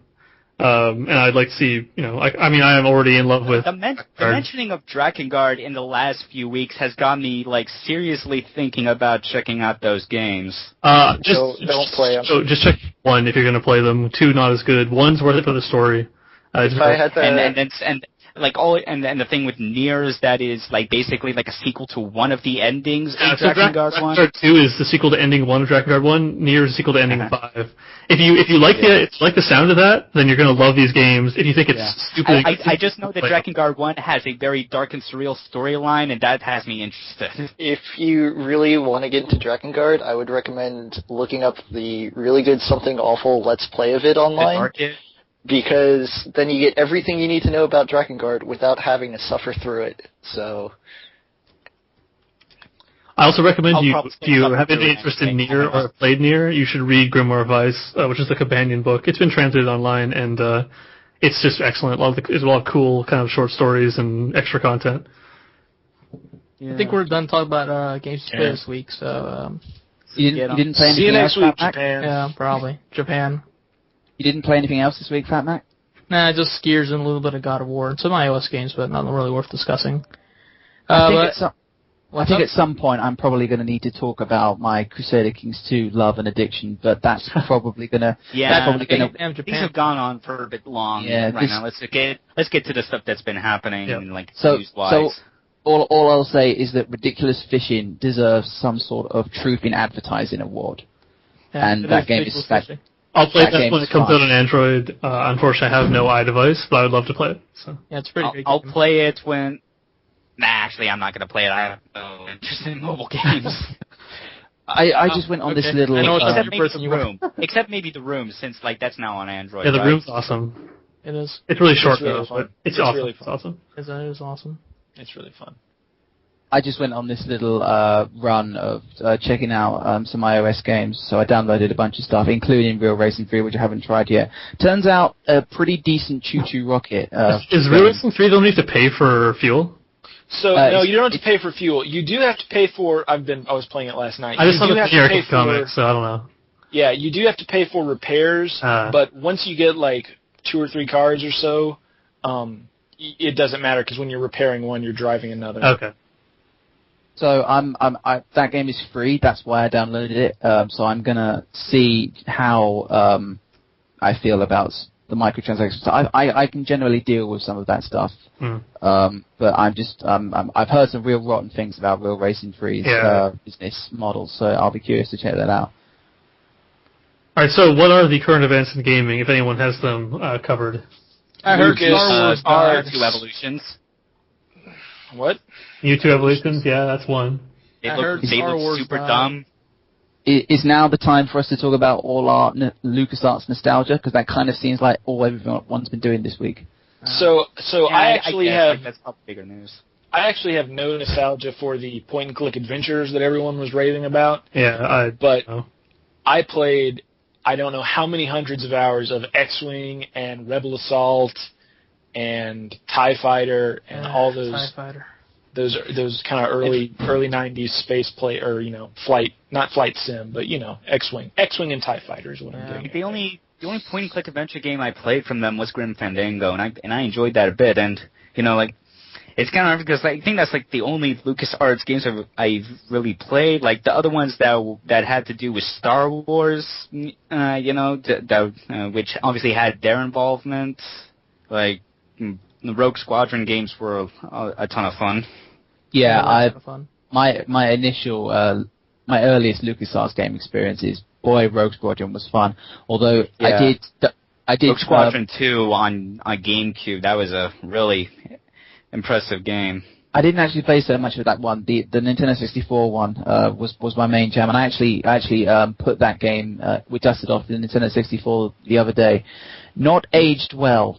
Not aged well. I think the N64 might be said to have not aged well. The N64 in general is not aged well. Yeah, I think that was the one that you could play graphics. with two controllers. Maybe that was the Pod Racer game. But you already need 3 hands to hold one N64 controller.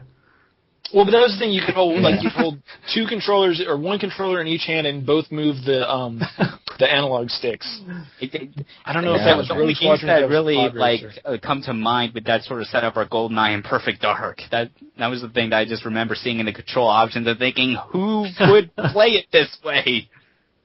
Crazy. It would feel cumbersome trying to hold these controllers with 1 hand each. Come on. There are a lot of innovations with that. There are a lot of Atari games that had 2 controllers, and it's what? I don't know. Also, I want to quick mention for the Super series on Super Nintendo, Super Star Wars, Super Return. Yeah, definitely really good.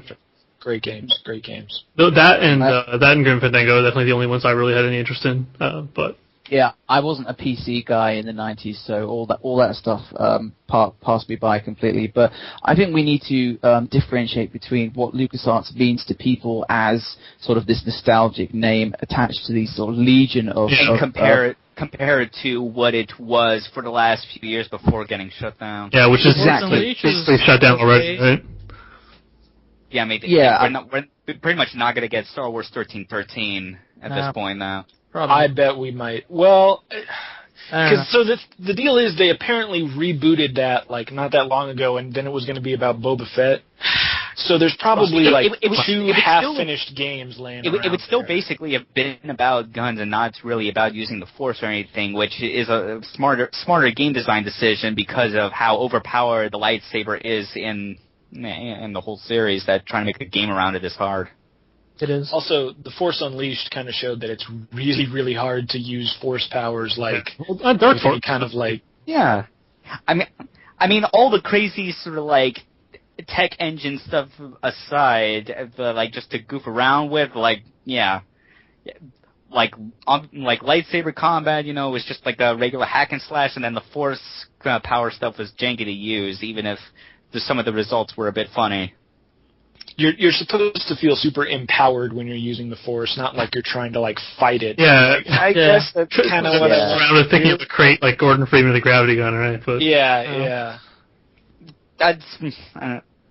I think at this point it's pretty well established that the E3 demo for Star Wars 1313 was basically all they had up to that point. So I don't know what's. So. Hey, I don't know what's It did certainly good, though. Well, I don't believe that's because you don't design all those assets and all that stuff for one scene, right? Usually I don't know. I haven't designed that many games in my time, but I don't know that may or may not have been the case with. Let me just hit a sour note right here. Yeah. The Last Guardian. Yeah, I want that one. Damn it! Why'd you bring it up? I'll never. Hey, I didn't give up on Duke Nukem Forever, and hopefully Last Guardian. Yeah, didn't you give up on Duke Nukem Forever? And look how that turned out. Look how that turned out. Seriously, why'd you have to bring up Last Guardian? I could have safely forgotten it and not get angry about it when it was brought up, and now I'm angry about it. Whatever. Come out. I was kind of excited for that. It'll be a Vita game. Sure. Yeah, maybe. Sure, that would get me to buy a Vita. Oh, okay, that's good. I already have a Vita because I'm, All right. Japanese, so. I wanted to piss off people who didn't have a Vita, but I realized that probably you guys have a Vita. So. Yeah. Vita is like the portal to Japan. Yeah, it's the magic door that goes straight to Japan. I would love to have a portal to Japan. LucasArts died. That's pretty sad. It is sad. Yeah, it's especially sad because it is sad, but also... I don't know what's more sad. You kind of expected it. For developers closing, I don't know what's more sad. Developers closing when they're in their prime or, closing when they have, been suffering for the last several years. It's putting down a pet that is, not got much time left to go. But it's sad because they didn't have to do that. LucasArts did not need to be this, transient, drag through the mud kind of name with no hits. They should have just let those people make the game they wanted to make. And just let them do it. Not let upper management screw with us. Yeah. I guess I'm not actually Star sure. Wars, there's a lot of expectations that come with that. Yeah. It definitely feels unfortunate, especially because of them getting bought out by Disney, and Disney did in the attempts that Disney has tried to get into making games, their management has just fussed around with trying to get anything going. Like they're sort of almost vitriolic attempt to destroy the game. That Pirates of the Caribbean game that seemed promising, they canceled, and we got 2 Epic Mickey games, or 3 Epic Mickey. Fucking trash. Sorry. Bring back Warren Spector for Epic Mickey. Those Epic Mickey games are just utter garbage. Did anybody actually play those games? Because I kind of I played the first one. It was some of the first one. Sort of interesting. I did not hate it when I played it. If I look back at it now, and if I were to play it again, I probably would dislike it more. But it was, I saw through the end of it. There were problems with it, but yeah. It seems like Disney is just absolutely deciding to remake Star Wars as to whatever they feel like it needs to be. They've got what's his name, Cloverfield directing it. So long as it doesn't resemble the prequels, there's hope, somewhat. It'll be probably better than that. Yeah, I mean, if J.J. Abrams, if he did a good job, reviving, I guess you could say reviving Star Trek, he could probably do something. Yeah, that film was good. Pretty good Star Wars. That was a good film. Mm-hmm. Yeah, I don't even like Star Trek. I've never actually watched that much Star Trek, but I like that film. I just don't know. I mean, was there really this notion that there was, a lot of creative talent left at LucasArts that were getting held down by the I don't man? think so, personally. I think they just became a game that like the people that made all those great point-and-click adventure games, they've obviously moved on, with Double Fine, Telltale. Yeah, those people long ago. But I mean, and a lot of the great Star Wars games and then come out, they weren't made in-house, like Factor 5 made Rogue Squadron, and then Raven, did the Jedi Knight games. And Battle. Yeah, Raven, like I said, that was like an outside. It's almost like LucasArts was more like a seal on a game rather than an actual statement that it's coming from a publisher. It was their way of, officially sanctioning, this is related to Star Wars. Yeah. You know how bands put their albums out on multiple labels? We kind of have our own off-spin of this label that actually exists, that we're going to give a dumb name. That's kind of what it felt like, especially towards the end there. And so, I'm perhaps a little bit too pragmatic in this sense, but I think the LucasArts a lot of the decisions that ended up, I think, leading to the proper closure of LucasArts were made a long time ago. So getting angry and vitriolic about, Disney being the ones that actually they should get angry and vitriolic because Disney keeps closing talented developers like BlackRock and Epic Mickey. The guys BlackRock is actually really talented. Yeah, I don't know how angry and vitriolic I can get at this because, again, I don't have that much nostalgia for LucasArts. I don't mean about LucasArts. I mean about Disney's attitude in general with closing down game developers a lot. The other stuff that they have no clue how canceled and shut down. Yeah, that was dumb. I mean, Disney I don't know. As smart and savvy as they are, they haven't had a lot of success with. They just don't know how to do things in the game. What it is Disney has absolutely no interest at all in taking anything resembling a chance. They are not interested in doing anything different or original or risky. None of that is appealing to Disney at all. They want to do what they know will sell, what they know will work, and that's all they want to do over and over and over again. Just like any other I don't know, because they tried to do that with the Pirates game, and then they got canceled, and Split Second came out. I don't know. It's very weird. Mm-hmm. Now they're doing, somebody mentioned Skylanders, now they're doing Disney Infinite, which is Skylanders with Disney characters. That game looks pretty fun, but I don't know. It probably will sell a lot. I don't know. It looks pretty fun, but I just can't spend that much money on that game. But I mean, I'm not going to play it because I just like Kingdom Hearts is the extent of my Disney interest, and I wish there was a way to play it without actually having to buy the toys. I could just download. Yeah, me too. Yeah, that's kind of the thing. I have not played Skylanders for that reason, and I'll not play Disney Infinite for the same. Well, I mean, that'd be one reason among the fact that it's shallow as hell. But yeah, go ahead. Why do you guys hate fun? I love fun. I don't think Disney's fun. I didn't think Disney was fun when I was a little kid. But my definition of fun differs from everyone else. Especially with Japanese stuff. I like Disney. Yeah. Talking about playing the Skylanders games without the toys. I mean, Well, the toys, like, they weren't even action figures. They just sat there. If I had a disposable income, I would consider it. I was actually thinking in regard to Infinite, because they have the little stands, right? And I was like, yeah, sure. They didn't have the stupid little stands on them. They'd be cool little figures. And like, if I was also just because part of it comes from the fact that like I'm a bit of a completionist. Like I'm very much kind of similar to Vinny. I do like to like get any sort of collectibles I can in games, and having that extend to like physical toys I would need to buy would drive me freaking insane. So I am like not engaging in any of that Skylander stuff for my own safety. Especially because some of that stuff they're selling in blind packs, so you don't even know what you're buying. Yeah, that is the worst. Like freaking like trading card games packs and all that. You have to crap. push the monsters to fight. I think it's kind of weird just talking about Skylanders and Disney Infinite, because I just think it's so blatantly obvious that those games aren't for us. Like those games aren't for an enthusiast crowd. So I don't. Jeff. Yeah, well, Jeff is a child on the inside. Jeff is a special type of enthusiast. Oh, whatever. Skylanders look cool. He has the palate and enthusiasm of a child, yet we still enjoy him anyway. Yeah, whatever. Skylanders look fun. If I had money, I'd buy it. But I certainly is.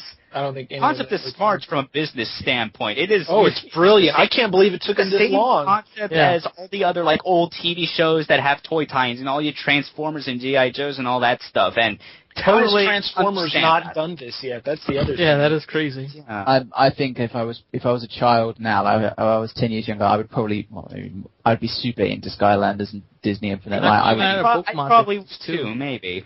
But yeah, I don't think I would. I would.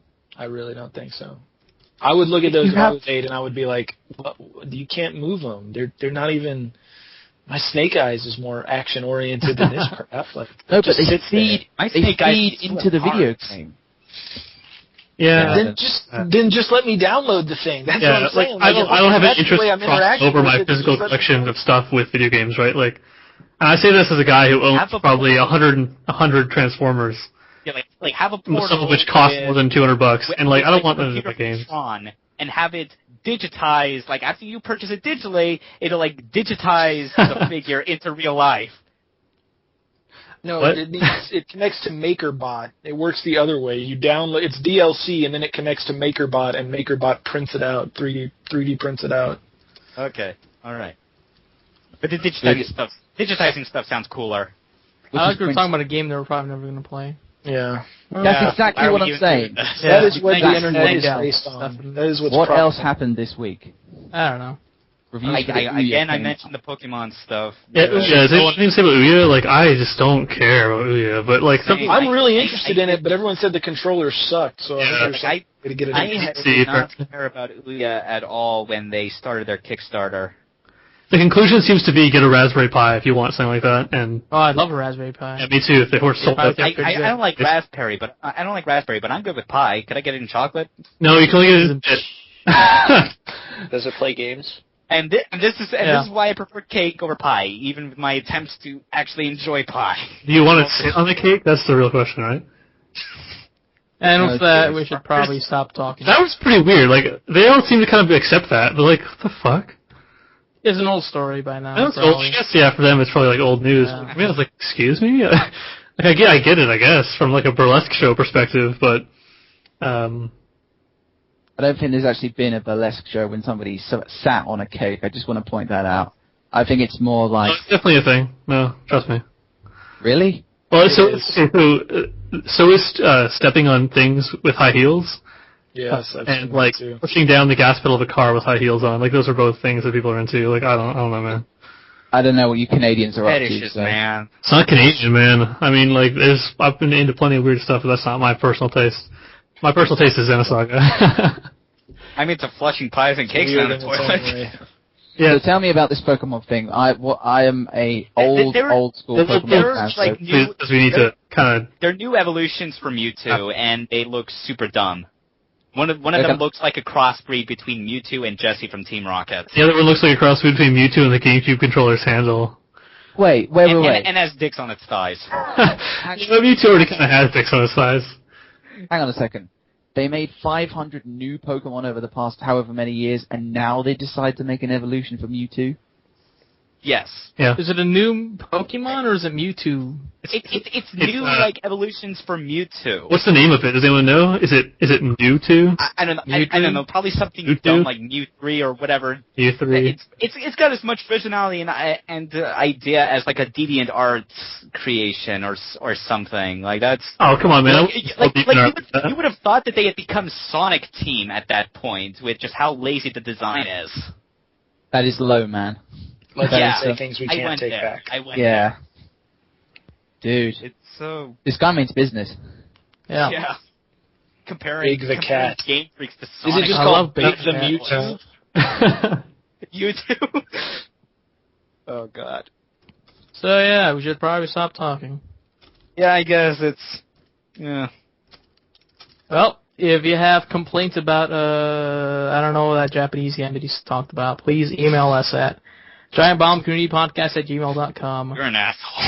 Desu Kawaii Bento Box Chopsticks. If you love or hate Japanese games, please let us know there or whatever.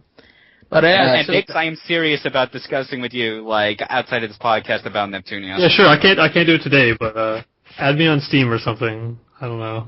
Sure, some other time. Those two will talk about that game, but as for us, we're done for this week. So, Yep. I'm Fat Mac. Thanks, guys, for listening. We'll be back with episode 3 next week. Till then, peace out. Mango Tango. All right. Yeah. Bye-bye. Peace. Don't you got my